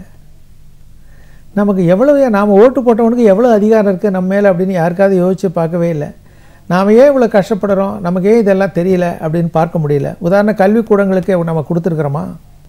அவ்வளோ அதிகாரம் கொடுத்துருக்குமா? இன்னும் செல்ல போனாக்க பல பல்கலைக்கழகத்துக்களே கூட நீங்கள் சரியான ஒரு கூட்டாட்சி அமைப்பு இல்லை. அங்கே தேர்ந்தெடுக்கப்பட்டவர்களே இருக்காது. நீங்கள் அண்ணா பல்கலைக்கழகத்தை எடுத்திங்கனாலும் அங்கே வந்து தேர்ந்தெடுக்கப்பட்ட ஆட்சியாளர்களே கிடையாது, சிண்டிகேட்டு இல்லை, எல்லாம் அப்பாயிண்டட். இது மாதிரி இருக்கும்போது என்ன ஆகுனாக்கா மக்களாட்சி தத்துவமே அங்கே பரவலாக்கப்படலை, மக்களிடம் பரவலாக்கப்படவே இல்லை. அதனால் மக்களுக்கு முன்னாடி எது சிறந்தது என்று தெரியக்கூடிய அளவுக்கு நாம் வந்து பரப்புரையும் செய்யவில்லை. அதை யார் செய்ய முடியும்? அரசியல்வாதிகள் செய்ய முடியும், கட்சிகள் அவங்க நல்லா செஞ்சுக்கிட்டு தான் இருக்காங்க. கட்சிகளெல்லாம் இருக்குது. அது இப்போ மாஸ் மீடியா வந்த உடனே நிறைய இது எல்லாருக்குமே தெரிய ஆரம்பிச்சிருச்சு. ஆனாலும் இளைஞர்கள்டேருந்து இந்த கருத்தை நம்ம வளர்க்க முடியாமல் போயிடுச்சு. இதனால் பல சிக்கல்களை பார்க்குறோம் நாம். உதாரணத்துக்கு எந்த மொழியை கற்பிக்க வேண்டும், எப்படி ஒரு மாணவரை சேர்க்க வேண்டும் ஒரு கல்லூரிக்கு, எது அளவுகோல், அதை யார் முடிவு பண்ண வேண்டும்? ஒரு துறையில் ஒரு வகுப்பு முறையிலேருந்து இன்னொரு வகுப்பு முறைக்கு ஹையர் எஜுகேஷன் போகிறாங்கனாக்க அதை எப்படி போகிறதோ அது யார் முடிவு பண்ணுறது? இப்போ நடக்கிற இந்த நீட்டுங்கிற ப்ராப்ளமே அதுதானுங்களே. இந்த முடிவை யார் செய்ய வேண்டும்? யாரால் இதை சிறப்பாக செய்ய முடியும்? ஒரு நாடும் ஒரு தனித்தனியாக இருக்குது. உதாரணத்துக்கு இங்கே வந்து ஏற்படுத்தப்படுகின்ற கல்லூரிகள் எல்லாத்துக்கும் யார் பணம் செலவழிக்கிறா? ஸ்டேட் கவர்மெண்ட்டு தான் செலவழிக்குது. ஸ்டேட் கவர்மெண்ட்டு செலவழிச்சிட்டு ஆனால் அவங்களால எதுவும் முடிவு பண்ண முடியல அப்படின்னா இவங்க உருவாக்குகிற கல்விக்கூடங்களுக்கு இவங்களால் எதுவும் செய்ய முடியல. அப்போ அதிகார பரவல் இல்லை. இது ஒன்றில் மட்டும் இல்லை, இது எல்லாவற்றிலுமே இருக்குது. நீங்கள் சுகாதாரத்துறை எடுத்தாலும் 2 பேர் இருக்காங்க, ஆனால் யார் என்ன செய்கிறாங்க? பேர்டன் பூரா இங்கே தான் வருது. ஒரு சுகாதாரத்துறையில் பிரச்சனை வந்துனாக்கா ஸ்டேட் கவர்மெண்ட்டை தான் நம்ம குறை சொல்கிறோம். சென்ட்ரல் தன்னுடைய ரோல் என்ன இருக்குது? ஏன் அது ரோல் வச்சுட்ருக்குறாங்க? இல்லை கன்சென்சஸும் இல்லவே இல்லையா? அதனால் இந்த நாகரிகத்தினுடைய வளர்ச்சி இன்னும் முற்று பெறாமல் இருக்குது. இந்தியா போன்ற நாடுகளில் இன்றைக்கி இருக்கிற ஒரு சூழலில் இதுதான் நம்ம கேட்க வந்தோம். இப்போ இந்த எல்லாமே சென்ட்ரலைஸ்ட் அப்படின்னு நம்ம சொல்லிட்டு போகிறோம். அப்படி சொல்கிறதுனால தான் நம்ம வந்து மாநிலத்தில் சுயாட்சி வேணும் அப்படின்னு கேட்குறோம். இந்த அதிகார பகிர்வுன்னு பேசும்போது இன்றைக்கி இருக்கிற ஒரு சூழலில் மாநிலத்தை பொறுத்த வரைக்கும் எந்த அளவுக்கு அதிகாரம் இருக்குது, இதில் என்ன ஒரு மாற்றம் தேவைப்படுதுன்னு சொல்லுவீங்க? இப்பொழுது மாநில சுயாட்சி என்று சொல்லும்போது மாநிலம்தான் மக்களுக்கு நேரடியாக பணி செய்கிறது, பதில் சொல்கிறது, குற்றச்சாட்டுகளை ஏற்றுக்கொள்கிறது. இவைகளை எல்லாவற்றிலுமே சட்டம் இயற்றுகின்ற உரிமைகள் சில கன்கரண்ட் லிஸ்ட்டில் இருந்தால் கூட மைய அரசு அவங்க ஒரு சட்டம் இயற்றினால் இது ஓவர்லேப் ஆகிடும், இது செல்லாததாகிவிடும். இது மாநில மக்களுக்காக அவங்க செய்யக்கூடிய விஷயங்கள் சரியாக பயன்படாமல் போய்விடும். உதாரணத்துக்கு இந்த நீட் தேர்வில் இப்படித்தான் ஆகிவிட்டது. இவர்கள் சட்டம் இயற்றினார்கள், ஆனால் ஒத்துக்கொள்ளவில்லை. இப்போ சட்டசபையில் சட்டம் இயற்றி என்ன பிரயோஜனம்? அதுக்கு தான் நான் சொன்னேன், இந்த கன்கரண்ட்டுங்கிற வார்த்தையே நமக்கு ஒரு தவறான வார்த்தையாக எனக்கு தெரியுது. அது ஆதிக்க மனோபாவத்தில் உருவாக்கப்பட்டது. கன்கரண்ட்னு இருந்தால் கூட 2 பேரும் சட்டம் ஏற்றலாம், ஆனால் நான் ஏற்ற சட்டம் தான் சுப்பீரியர், ஒன்றுது அவ்வளோ மதிப்பு கிடையாது அப்படிங்கிறாங்க. ஏன்னா 2க்கும் தொடர்பு இருக்கிறதுனால சொன்னாங்க. ஆனால் அதில் கன்சென்சஸ்ன்னு உருவாக்கியிருந்தாங்கன்னா நன்றாக இருந்திருக்கும். இது மாதிரி கல்வி முறைகளில் திடீர்னு இன்றைக்கி பள்ளிகளை ஏற்படுத்துகிறாங்க. அந்த பள்ளிகளில் என்ன மொழியை சொல்லித்தர வேண்டும்? ஒரு மொழிவாரி மாகாணத்தில் அந்த மக்கள் எதில் சிந்திக்க முடியும்? தன்னுடைய தாய்மொழியில் தான் சிந்திக்க முடியும், அல்லது அந்த ரீஜனல் லாங்குவேஜில் தான் சிந்திக்கிறது அதிக வாய்ப்பு இருக்கிறது. அதை கல்வியில் நம்ம கொண்டு வர முடியாமல் நிறைய திணிக்கிறார்கள். இன்னும் ஒன்று முக்கியமானது என்னென்னாக்க, எல்லாருக்கும் சமமாக டைஜஸ்ட் பண்ணக்கூடிய திறமை இருக்காது. மினிமம் இவ்வளவு தான் இருக்கணும்னு இருக்குல்லையே, மற்றவற்றெல்லாம் அவர்கள் தான் தேர்ந்தெடுத்துக்கணும். நீங்கள் 2 மொழி படிங்க போகிறோம், அதுக்கு மேலே படிக்கிறவங்க நீங்கள் இஷ்டப்படி எங்கே வேணாலும் படிச்சுக்கலாம். இன்றைக்கி அதுக்கு எத்தனையோ வாய்ப்புகள் இருக்கிறது. ஆனால் அதை கட்டாயமாக்க முடியாது. இருமொழி கொள்கைன்னு என்னன்னாக்கன்னா, என்னுடைய தாய்மொழியில் படிக்கிறேன், இன்றைக்கி உலக அளவில் இருக்கிற ஆங்கிலம் எனக்கு தேவைப்படுது, அதனால் நான் அதை படிக்கிறேன், அவ்வளோதான், வேறு ஒன்றுமே இல்லை. மற்றது எனக்கு எந்த தேவையுமே அங்கே இருக்கிற போகிறது கிடையாது. தேவை இருந்தால் அவன் தேவை இருக்கிறவன் படிச்சுக்கிறான். சில மொழிகளை, இந்திய மொழிகளை ரோட்டில் நம்ம காய்கறி வாங்கும்போதே கொஞ்சம் கொஞ்சமாக தினைக்கும் போயிட்டு வந்தாலே ரோட்லேயே கற்றுக்க முடியும். எந்த மொழியும் இன்றைக்கி வடநாட்டிலேருந்து இங்கே நிறைய வேலை செய்கிறான். அவன் என்ன அங்கே தமிழ் கற்றுக்கொண்டா வந்தாங்க, இங்கே பார்த்தா தமிழ் பேசுகிறான். ரோட்டில் கொஞ்ச நாள் பழகினாலே எல்லாம் போயிட போகுது. அதை நம்ம ஒரு பெருசாக நம்ம திணிக்க வேண்டிய ஒன்று தேவையில்லை. இந்த ஹிந்தி போராட்டத்தின் போது நானே கலந்துருந்துருக்கிறேன். அண்ணாமலை பல்கலைக்கழகத்தில் அவ்வளோ பெரிய போராட்டத்தில் நானே இருந்திருக்கேன். ஹிந்தி போராட்டத்தில் மாணவர்களுடைய உணர்வு தெளிவாகவே இருந்தது. ஆனால் அதற்கு பிறகு இன்றைய இருக்கிற மாணவர்கள்ட்ட உணர்வு இருக்கிறது, வெளிப்படுத்தக்கூடிய வாய்ப்புகள் குறைஞ்சி போய் இப்பொழுதுதான் அது கொஞ்சம் கொஞ்சமாக வெளியே வருது. ஏன்னா இந்த மாஸ் மீடியாவை தான் உங்களுக்கு ரொம்ப அவங்கள கனெக்ட் பண்ணுது. இன்றைக்கி இருக்கிற இந்த வாட்ஸ்அப்பும் இதுவும் இருக்கிற கனெக்ட் பண்ணுற மாதிரி வேறு எதுவும் இன்றைக்கி இல்லை மக்களை தொடர்பு வைக்கிறது. அதனால் இந்த அரசு மக்களுக்கு செய்ய வேண்டியது அதிகாரம். இந்த முதலில் கல்விக்கூடங்கள் இவங்க கையில் இருக்கணும். உதாரணத்துக்கு இந்த மைய அரசு கொண்டு கூடிய அந்த இருக்குல்ல ஹாஸ்பிட்டல்ஸ் இருக்குல்ல, எய்ம்ஸு, அதை கூட இவங்களால் ஒன்றுமே சரியாகவே செய்ய முடியல. இன்னும் சொல்ல போனாக்க அவங்க வேணால் அந்த உங்களுடைய ஷேர் பணத்தை கொடுத்துட்டாக்க இவங்க நடத்துகிறாங்க. அவங்க பள்ளிக்கூடம் நடத்தணும்னு நினச்சாக்க இவங்களுடைய ஒத்து போய் நாங்கள் இவ்வளோ ஷேர் கொடுக்குறோம், நீங்கள் இவ்வளோ ஷேர் போட்டு நீங்களே மேனேஜ் பண்ணிக்கிங்க அப்படின்னு சொல்லிட்டு போகலாம். அப்போ தான் அந்த உள்ளூர் தேவையை அவங்க சரி பண்ண முடியும். மாணவர்கள் போட்டிக்கு தயார் பண்ண வேண்டியது மாநில அரசு தான். இன்னொன்று என்னன்னாக்கா, மக்கள் தொகை அதிகமாக இருக்குது, வாய்ப்புகள் கம்மியாக இருக்குது, தொழில் வளர்ச்சி அவ்வளவாக இல்லை. நீங்கள் பாருங்கள், இன்ஜினியரிங் காலேஜில் எத்தனை பேர் படிச்சிருக்காங்க, உங்களுக்கு வேலை இருக்குதா? எவ்வளோ பெரிய கொடுமை பாருங்கள். ஒரு வேலை இல்லாமல் இருக்கிறதா என்னாக அவன் ஆன்டி சோஷியல் எலிமெண்ட் ஆனாலும் ஆகிடுவான். அந்த இளைஞனை நீங்கள் வேலை இல்லாமல் வச்சிங்கன்னா அதை விட ஒரு பெரிய கொடுமை கிடையவே கிடையாது. அவன் நீ படிக்காமல் விட்டுருந்தாலாவது அவன் வீட்லையாவது விவசாயத்தை அப்பாவோடாவது ஏதாவது செஞ்சுருப்பான். அவனுக்கு வாய்ப்பு கொடுத்தோம். வாய்ப்பு கொடுத்ததுக்கு அடுத்தாப்பில் ஒரு 22 வயசுக்கு அப்புறம் அவனுக்கு மறுபடியும் வாய்ப்பு இல்லாமல் தடுத்து விட்டோம். அதனால் வளர்ச்சிகள் வேணும்னாக்கா அது மைய அரசு மட்டுமே செய்ய முடியாது. மாநில அரசுடைய உதவி இல்லாமல் எதுவுமே செய்ய முடியாது. எதுவுமே வெற்றி அடையவே அடையாது. இல்லைன்னா தினம் பாருங்கள், ரயிலில் நிறுத்துகிறாங்கிறாங்க, பஸ்ஸை நிறுத்துகிறாங்கிறாங்க, மது விலக்கில் பார்த்திங்கனாக்கா கடையை மூடுங்கிறாங்க, மாணவர்கள் ரோட்டில் நிற்கிறாங்க. இன்னும் கொண்டு போனால் இந்த கல்வி நிலையங்கள் கூட ஒரு ஜனநாயக அமைப்பு முறையில் இருக்குல்ல, அது ஏதோ அடிமை பகுதிகள் போல் இருக்குது. மாணவர்களை போட்டு சித்திரவதை செய்கிற போல் இருக்குது. மாடர்ன் டெக்னாலஜி யூஸே ஆகலை. இன்னைக்கு இருக்கிற அரசியல் சூழல் நம்ம பார்த்துட்ருக்கோம், நீங்களும் பார்த்துட்ருக்கீங்க, எல்லாருமே பார்த்துட்டு தான் இருக்கோம். இந்த ஒரு கட்டத்தில் அந்த கூட்டாட்சி முறை பற்றி நம்ம பேசும்போது, இந்த கூட்டாட்சி முறை, இந்த ஃபெடரலிசம் அப்படிங்கிறது எப்படி இருக்கணும்? அதான் நான் ஏற்கனவே சொன்னது போலவே ரிவ்யூ பண்ணணும் அடிக்கடி. ஃபெடரலிசத்தில் ரொம்ப முக்கியமானது என்னன்னாக்கா, ஒரு காலகட்டத்துக்கு அப்புறம் இது சரியாக போகுதா? ஏன்னா நம்ம ஒரு யங் டெமோக்ரஸின்னு சொல்லுவாங்க. இன்னும் நம்ம முதிர்ச்சி அடையாதில்லை. மக்களுக்கும் அவ்வளோ விழிப்புணர்வு எல்லாருக்கும் வந்துருச்சான்னு தெரியல. ஓட்டு போடுறதோட மட்டும்தான் இருக்கிறாங்க. இங்கே ஆட்சியாளர்களுக்கும் இன்னும் அனுபவங்கள் தேவைப்படுது. அதனால் எல்லா விதத்துலேயும் பார்த்திங்கன்னா ஒரு குறிப்பிட்ட காலத்துக்கு அப்புறம் நாம் ரிவ்யூ பண்ணணும். எது யாரிடம் இருந்தால் சிறப்பாக இருக்கும், எந்த இடத்துல ஃப்ரிக்ஷன் வருது, அரசியல்வாதிகள் என்ன சொல்கிறாங்க, மக்கள் என்ன சொல்கிறாங்க, அறிவாளிகள் என்ன சொல்கிறாங்க, எதனால் இந்த சிக்கல்கள்லாம் இருக்குது, இதை ஏதாவது பிரிக்க முடியுமா, திடீர்னு ஒன்று நினச்சிட்டா முடியுமா. இப்போ தண்ணீர் எடுத்துக்கங்க, இந்த தண்ணீர் பிரச்சனையை சால்வ் பண்ணாமே இருக்கிறாங்க இல்லைங்களா. நீங்கள் 2 பேரும் அடிச்சிங்க, நான் வேடிக்கை பார்த்துக்கிறேன், இவன்கிட்டேருந்து எனக்கு பலன் வரணும், அவன்கிட்டேருந்து பலன் வரணும்.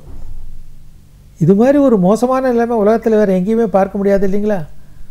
அதே மாதிரி நீங்கள் ரொம்ப இன்னும் முக்கியமானது வந்து கோர்ட்டு 20 வருஷம் 30 வருஷம் கேஸு, அதுக்கப்புறம் அவன் உயிரோடு இருக்க மாட்டேங்கிறான், அவன் பையன் வந்து தான் அந்த மறுபடியும் கேஸை நடத்தணும் போல் இருக்குது. இது மாதிரி எல்லாவற்றிலையுமே என்னென்னாக்கா மையப்பகுதியை வச்சு பிரித்து கொடுக்கக்கூடிய மனோபாவம் இல்லை. ஃபார் எக்ஸாம்பிள் இது சுப்ரீம் கோர்ட் இருக்குது, ஏன்னா டெல்லியிலே தான் இருக்கணுமா சுப்ரீம் கோர்ட்டு, அதனுடைய கிளைகள் மாநிலத்தில் இருக்கக்கூடாதா. இது எவ்வளோ ஒரு பெரிய அராஜகம் பாருங்கள். லட்சக்கணக்கான கேஸை வச்சுக்கிட்டு எல்லாத்தையும் கையில் வச்சுட்டு ஒரு முக்கியமானவர்கள் மட்டுமே தொழில் நடத்திக்கிட்டு அங்கேயே இருக்க முடியுமா? ஏன் சென்னையில் வைக்கக்கூடாதா? இப்போ தானுங்களே உங்களுக்கு மதுரை கிளையே இதுக்கு வந்தது. அதனால் உங்களுக்கு சுப்ரீம் கோர்ட்டு கூட என்ன பண்ணும், உச்சநீதிமன்றமும் பரவலாக்கணும் தன்னுடைய இதை. ஏன்னா கேஸ் நிறையா இருக்குது, மக்கள் தொகை அதிகமாக இருக்கிறாங்க, அதுக்கு தகுந்த மாதிரி செய்யணும். எல்லாத்திலும் மையப்பகுதியில் வச்சுட்ருக்காங்க. அதிகாரத்தை அனுபவித்த பிறகு அதை கொடுக்க மனசே வரமாட்டேங்குது. அதே மாதிரி இங்கே டிஸ்ட்ரிக்ட் எடுத்துட்டிங்கனாக்கா டிஸ்ட்ரிக்ட்டுன்னு இவ்வளோ பணம் இருக்கணும். மொத்தத்தில் துறையாக நீங்கள் செலவழித்தா கூட ஒரு டிஸ்ட்ரிக்ட் ரிஸ்க்கு ஒரு டிஸ்கிரிப்ஷன் பவர் இருக்கணும். ஒரு அவசர தேவைக்கிறது செய்யறதுக்கு அவங்களோட சட்டப்படி நீங்கள் ஒன்று செஞ்சுட்டே வருவீங்க, ஒவ்வொரு துறையும் செஞ்சுக்கிட்டே இருக்கிறீங்க. ஆனால் அது அப்பால் பட்டு சில தேவைகள் தேவைப்படுது, அது என்ன செய்ய போகிறீங்க, அது அந்தந்த ஊரில் இருக்கவங்களுக்கு தான் தெரியும். அதனால் டிஸ்ட்ரிக்ட் லெவலில் கூட ஒரு சின்ன கவுன்சில் வச்சு அந்த கவுன்சில்கிட்ட ஒரு டிஸ்கிரிப்ஷன் அமௌண்ட்டு ஒன்று அலாட் பண்ணி அவங்க எப்படி பிரித்து செய்யலான் இருக்குது. இப்போது நாம் சில சமயங்களில் பார்த்தோங்கனாக்கா பஞ்சாயத்து சரியாக செயல்படலைன்னா அதை எப்படி நாம் தீர்க்கிறது, இதை நாம் மறுபடியும் பரிசீலனை செய்யணும். ஒரு பிரசிடென்ட் சரியில்லைன்னா ஒரு கலெக்டரே வந்து அவரை டிஸ்மிஸ் பண்ணிட முடியும். இது சரியான முறையா, இதை மறுபடியும் மறுபரிசீலனை செய்து நம்ம என்ன செய்ய வேண்டும். இது நம்முடைய அனுபவம். நாம் நினச்சிட்டு இருந்தோம் நல்லா போகும், அப்படி ஒரு வேளை போகலன்னாக்கா ஒரு லோக்கல் செக் இருக்கணும்னு நினச்சோம். இந்த லோக்கல் செக் இனஃபா. அதனால் கலைக்கிறதுங்கிறது ஒன்றே ஒரு பெரிய அவமானகரமான ஒன்றாக இருக்குது. ஒரு தேர்ந்தெடுக்கிறோம், ஒரு ஸ்டேட்டை கூட கலைக்கிறோம்னு நினைக்கிறோம். எதுக்காக கலைக்கணும்? இப்போ அமெரிக்காவில் ஒரு கவர்னர் இருந்தாருனாக்கா அவர் ஆட்சியை கலைக்கிறாங்களா என்ன? அந்த ஆட்சி முறை ஓடிக்கிட்டே இருக்கலாம், அவங்களுக்கு 5 வருஷம்னா ஓடிக்கிட்டே இருக்கலாம். இன்னும் சில ஒரு அதிகார சிந்தனை எப்படின்னாக்கா ஒரே சமயத்தில் பார்லிமெண்ட்டுக்கும் இதுக்கும் அசம்பிளிக்கும் எலெக்ஷன் நடத்தணுங்கிறாங்க. இதுவே வந்து ஒரு மைய சிந்தனை தான் காரணம். எல்லாம் நம்மிடமே இருக்கணும். இப்போ உதாரணத்துக்கு ஒரு அசம்பிளி இருக்கும், சில பேர் கட்சி மாறிடுவாங்க, ஆட்சி கவிழ்ந்துவிடும், இன்னொரு ஸ்டேட்டில் இன்னொரு காலத்தில் கவிழ்ந்துடும். எப்படி நீங்கள் எல்லாத்தையும் ஒன்றா வைக்க முடியும்? இது சாதாரண ஒரு பொது மனிதனுக்கு கூட இருக்கிற அறிவு கூட இல்லையே. இந்தியாவில் எல்லா இடத்துலையும் ஒரே நாளில் எலெக்ஷன் நடத்தணும் அப்படின்னா எப்படி நடக்கக்கூடிய காரியமா? ஏன்னா எப்பவும் ஆட்சி கவிழ்கிறதுக்கு வாய்ப்பு இருக்குல்ல, மையப்பகுதியில் கூட கவிழலாம் அல்லவா எல்லோரும் மாறிட்டாக்க. இன்னொன்று என்னன்னாக்க ஃபெடரலிசங்கிற சிந்தனையில் இந்த கட்சிகள் கூட ஒரேடியாக அந்த அவங்களுடைய எம்பி எம்ஏக்களை அமைக்கி வச்சு ஒரே கட்டுப்பாட்டில் ஒரு ஸ்லேவ் மாதிரி வைக்கிறது தவறு. ஒரு மாற்றுக்கருத்து சொல்கிறத நீங்கள் அலோவ் பண்ணி தான் வேணும். மாற்றுக்கருத்து சொல்ல அலோவ் பண்ணலைனாக்கா நீ உடனே வெளியில் ஒரு மாற்றுக்கருத்தை சொல்லிட்டேங்கிறதுக்காக உடனே வெளியே அனுப்பிச்சிட்டேன் அப்படின்னாக்கா உங்களுக்கு பதவி போயிடுச்சு அப்படின்னா அதெல்லாம் அவ்வளோ நல்லதே இல்லை. பதவி பறிக்கிறதுங்கிறது ஒரு இதுவே என்னமோ ஒரு நல்ல சிந்தனையாகவே தெரியல, அது ஒரு நெகட்டிவ் அப்ரோச்சாகவே எனக்கு தெரியுது. மற்ற நாடுகளோட பார்க்கும்போது இந்த கூட்டாட்சி முறை எங்கெல்லாம் சிறப்பாக செயல்பட்டு இருக்குன்னு சொல்லுவீங்க? இதுக்கு வந்து யூஎஸ் தான் ஒரு நல்ல உதாரணமாக இருக்குது. இப்போ இருக்கிற ஜனநாயகத்தில் யூஎஸ் முறை தான் வருது, ஆனால் அந்த பிரசிடென்ட் எலெக்ஷன் இங்கே ஒத்து வராது. அந்த நாட்டினுடைய அமைப்பு வேறு, இந்த நாட்டினுடைய கலாச்சாரம் இதெல்லாம் வேறு. அங்கே இருக்கிறவங்க எல்லாம் இன்டகிரேட் ஆகிடுறாங்க, இங்கே தனித்தனியாக அப்படியே இருக்குது, ஒரு ஸ்டேட்டு தனியாக இருக்குது. இவ்வளவு மொழிகள் பிரச்சனை அவங்களுக்கு இருக்குல்ல, ஒரு ஆங்கிலத்திலே எல்லாத்தையும் முடிச்சுக்கிறாங்க. அங்கங்கே வெவ்வேறு மொழியை ரெகக்னைஸ் பண்ணினா கூட ஆங்கிலம் தான் அங்கே பரவலாக எல்லாவற்றிலையும் இருக்குது. இந்த ஒரே ஒரு மொழியை ஆட்சி பண்ணுற இடத்துல எல்லாத்துலேயுமே ஃபெடரலிசம் வேறு விதமாக இருக்குது. பல மொழிகள் பேசுகிற இங்கே தான் பிரச்சனையே இருக்குது. சிங்கப்பூரை பாருங்க, சின்ன ஊர் சிங்கப்பூரில் எதை வேணாலும் பண்ணிடலாம். மலேசியா பாரும்பாங்க, ரஷ்யா பார்த்து என்ன அது உடஞ்சி போகலீங்களா? சீனாவும் இப்படியே இருக்குன்னு யார் கண்டா? ஒரு நாளில் சீனாவும் உடஞ்சி போகலாம், இவ்வளோ பெரிய இது இருக்கிறதுல. அவங்களுக்கு ஒரே ஒரு கட்டுப்பாடு வந்து அந்த ஒரு மொழி தான், அவங்கள ஒன்று சேர்க்கிறது அந்த மொழி தான் அவங்களுக்கு. அதனால் ஒரு காலத்தில் எப்படி போகும்னு சொல்ல முடியாது. இந்தியாவும் இப்படியே இருக்கும்னு சொல்ல முடியாது. இன்னும் ஒரு 50 வருஷம் கழித்து என்ன பிரிஞ்சு போகலான்னு நினைக்கலாம் இல்லையா? அதெல்லாம் இல்லாமல் இருக்கணும்னா நம்ம என்ன நினைக்கணும்னா, அவங்களுடைய சுய தேவைகளுக்கு நாம் உதவி செய்ய வேண்டும். அதாவது சென்ட்ரல் கவர்மெண்ட் வந்து ஒரு ஃபெசிலிட்டேட்டராக தான் இருக்கணும். நாட்டை காப்பாற்றுறது முக்கியமான துறைகள் அவங்க கையில் இருக்கணும். இராணுவம் இவைகளெல்லாம் முக்கியமாக இருக்க வேண்டியது தான் அதெல்லாம். ஏன்னா நாட்டினுடைய ஒன்றிணைத்து இந்த டெரிட்டரியை காப்பாற்ற வேண்டியது ஒருத்தர்கிட்ட தான் இருக்கணும். ஆனால் உள்ளுக்குள்ளே மக்களுக்கு செய்யக்கூடிய சேவைகள் வந்து அந்தந்த ஊரில் அங்கங்கே இருக்க வேணும். அது இல்லாமல் நீங்கள் எல்லாத்தையும் ஒன்றாவே நானே எல்லாம் பார்த்துக்குவேன், எல்லாம் ஒரே நாளில் எலெக்ஷன் நடக்கணும். அவங்க என்ன நினைக்கிறாங்க, ஒரே நாளில் எலெக்ஷன் போட்டால் நமக்கே எல்லாம் ஓட்டு வந்துடும் அப்படின்னு நினச்சிக்கிட்டு இவங்க பார்க்குறாங்க. அது ஜென்மத்தில் நடக்காது. ஒரு பைத்தியகாரத்தனமான ஒன்றாக இருக்குது எனக்கு தெரிஞ்சவரையும். ஒரு கல்வியாளராக, கல்லூரி பேராசிரியராக 30 ஆண்டு கால பயணம், நீங்கள் பார்த்த அரசியல் சூழல், பார்த்த மாணவர்கள், இளைஞர்கள், இன்றைக்கு இருக்கிற அரசியல் சூழல், நீங்களே சிறு வயதில் இந்த இந்தி எதிர்ப்பு போராட்டத்திலெல்லாம் பங்கெடுத்திருக்கீங்க. நீங்கள் அண்ணாமலை பல்கலைக்கழகத்தில் படித்த எல்லோருக்குமே அரசியல் ஒரு பின்னணி இருக்கும். அப்படிங்கிற ஒரு சூழலில் கூட்டாட்சி முறை, இந்த ஃபெடரலிசம் அப்படிங்கிறது ஏன் தேவை? அப்படி இருந்தால் அந்த நாட்டுக்கு எந்த அளவுக்கு பலனளிக்கக்கூடியதாக இருக்கும்? இந்தியா போன்ற நாடுகளில் இந்த கூட்டாட்சி முறையோட நிலைப்பாடு எப்படி இருக்கு? இந்த சென்ட்ரலைஸ்டு அத்தாரிட்டிஸ் அப்படிங்கிறது வந்து மாநிலத்தோட நலன்களை எவ்வளவு தூரம் பாதிக்கும்? ஒரு மாற்றம் வரணும் அப்படின்னும் போது எந்தெந்த இடத்திலிருந்து இது ஆரம்பிக்கணும்? அதுல கல்வியோட பங்களிப்பு எவ்வளவு முக்கியத்துவம் வாய்ந்ததா இருக்குன்னு உங்களோட அனுபவங்கள் சார்ந்த பல விஷயங்களை எங்களோட நீங்க முழுமையா பகிர்ந்ததுக்கு நன்றி. பல புத்தகங்களை நாம் தேடி தேடி படிக்கும் பொழுதுதான் பல துறைகளை பற்றி, பல விஷயங்களை பற்றி நாம் அறிந்து கொள்ள முடியும்.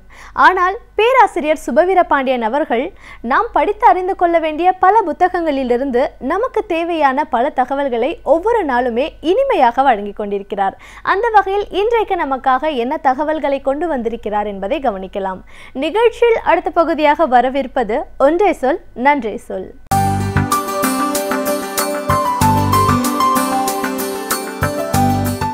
அனைவருக்கும் என் அன்பு வணக்கம். தமிழக வரலாற்றில் மட்டுமில்லை, இந்திய வரலாற்றிலும் ராஜாஜி அவர்களுக்கு ஒரு பெரிய பங்கு உண்டு. அவர் அகில இந்திய காங்கிரஸ் கட்சியிலும் குறிப்பிடத்தக்க இடங்களை வகித்தவர். தமிழ்நாட்டிலும் பல அரசியல் திருப்பங்களை உருவாக்கியவர். அவர் தமிழக அரசியலில் செய்த பெரிய திருப்பங்களில் ஒன்று ஐயா பெரியார் அவர்களை அரசியலுக்கு அழைத்து வந்தது என்று சொல்லலாம். பெரியார் நேரடியாக தேர்தல் அரசியலுக்கு வரவில்லை என்றாலும் ஒவ்வொரு தேர்தலிலும் அவருடைய பங்களிப்பு என்று ஒன்று இருந்தது.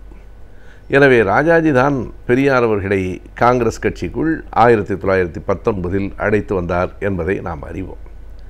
அப்போதிருந்து இந்திய அளவிலும் தமிழக அளவிலும் ராஜாஜி தந்த அரசியலில் ஒரு பெரும் பங்கை வகித்தார் என்பது மிக முக்கியமானது. ஆனால் 1942 45 வரையில் 3 ஆண்டுகள் மிக முக்கியமாக காங்கிரஸ் கட்சி கடுமையாக வெள்ளையனே வெளியேறு என்கிற முழக்கத்தை முன்வைத்து போராடி கொண்டிருந்த போது ராஜாஜி அவர்கள் காங்கிரஸிலே இல்லை. எல்லா கட்டங்களிலும் காங்கிரஸ் கட்சியிலே அவர் இருந்தார். ஏன் அந்த காலகட்டத்தில் இல்லை என்றால் 1942 அலகாபாத்திலே நடந்த மாநாட்டில் ராஜாஜி அவர்கள் ஒரு தீர்மானத்தை முன்மொழிந்தார். அந்த தீர்மானம் யாரும் எதிர்பார்க்காத ஒன்றாக இருந்தது. அதாவது பாகிஸ்தான் பிரிந்து போவதற்கு அனுமதித்துவிட வேண்டும் என்கிற தீர்மானத்தை ராஜாஜி கொண்டு வந்தார். இந்தியாவை ஒரே நாடு என்று கட்டி போடுவதற்கு இனி வாய்ப்பு இல்லை. காந்தியார் என்ன சொன்னார் என்றால், என்னுடைய உடல் கீழே சாய்ந்த பிறகுதான் இந்தியாவை 2ஆக பிரிக்க முடியும் என்றார். ஆனால் காந்தியாருக்கு மிக நெருக்கமானவராக இருந்த ராஜாஜி அவர்கள் 1942 மாநாட்டில் இல்லை, பாகிஸ்தானை தனி நாடாக போவதற்கு நாம் அனுமதிப்பது சரி என்றார். அப்படி அவர் முன்மொழிந்த தீர்மானத்திற்கு வெறும் 15 வாக்குகள் தான் ஆதரவாக கிடைத்தன. 120 வாக்குகள் எதிராக விழுந்தன. எனவே என்னுடைய தீர்மானத்துக்கும் எனக்கும் மதிப்பில்லாத இடத்தில் நான் இருக்க விரும்பவில்லை என்று காங்கிரஸ் கட்சியை விட்டு விலகிவிட்டார். ஏறத்தாழ 3 ஆண்டுகள் கட்சியில் தொடர்பு இல்லை. ஆனால் அந்த 3 ஆண்டுகளில் தான் மிக கடுமையான போராட்டங்கள் நடந்து கொண்டிருந்தன இந்தியா முழுவதும். அதனை ஆகஸ்ட் போராட்டம் என்று இன்றைக்கும் நாம் சொல்லுகிறோம். காமராஜர் போன்றவர்களெல்லாம் சிறையில் இருந்த காலம் அது.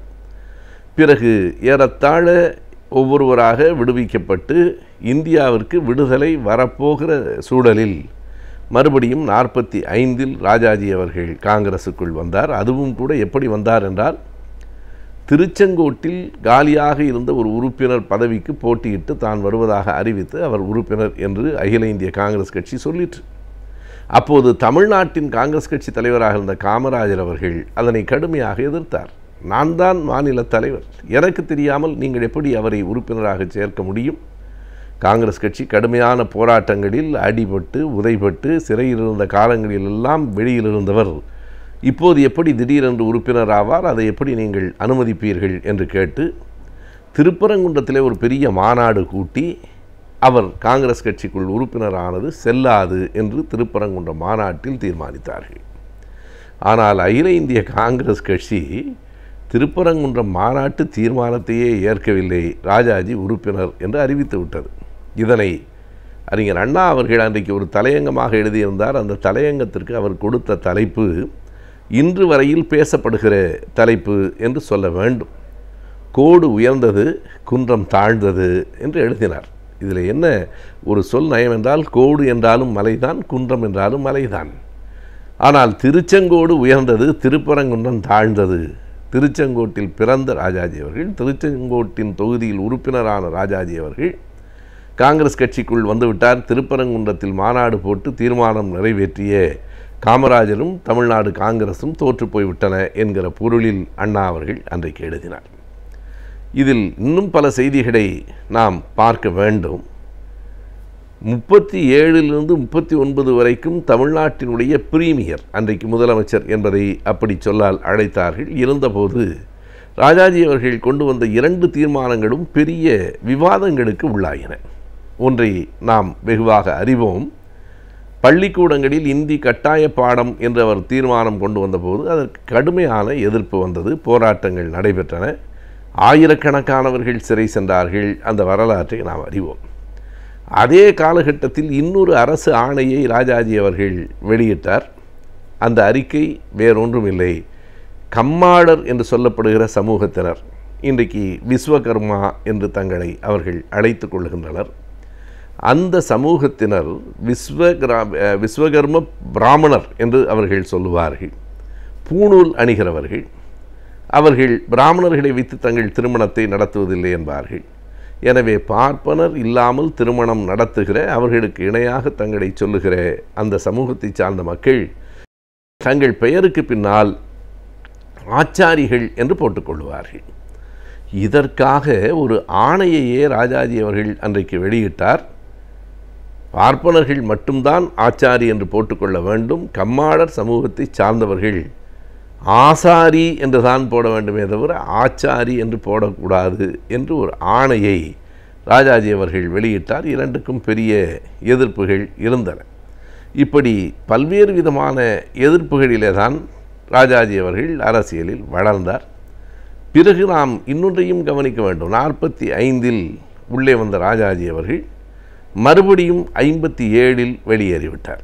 57 சுதந்திரா கட்சி என்று ஒரு கட்சியை அவர் நிறுவினார். அதற்கு அடிப்படையான காரணம் 50களுக்கு பிறகு, 50களில் பாதிக்கு பிறகு நேரு அவர்கள் இடதுசாரி சிந்தனையோடு கொஞ்சம் நெருக்கமாக இருந்தார்.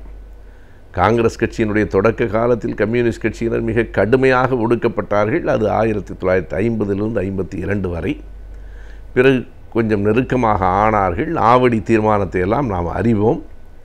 அப்படி இடதுசாரி சிந்தனையாளர்களோடு நேரு அவர்கள் நெருக்கமான போது ராஜாஜி அதனை எதிர்த்து காங்கிரஸை விட்டு வெளியிலே வந்து சுதந்திரா கட்சி என்ற ஒரு கட்சியை ஆரம்பித்தார்.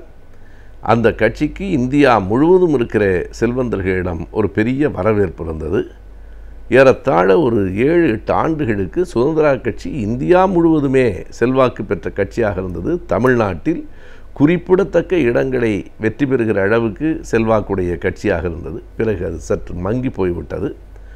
72 திமுகவிலிருந்து எம்ஜிஆர் பிரிந்து வெளியே வந்தபோது பெரியார் எம்ஜிஆரை அழைத்து, நீங்கள் கட்சியை விட்டு வெளியேறக்கூடாது, திமுகவில் இருங்கள், தொடர்ந்திடுங்கள் என்று சொன்னார்.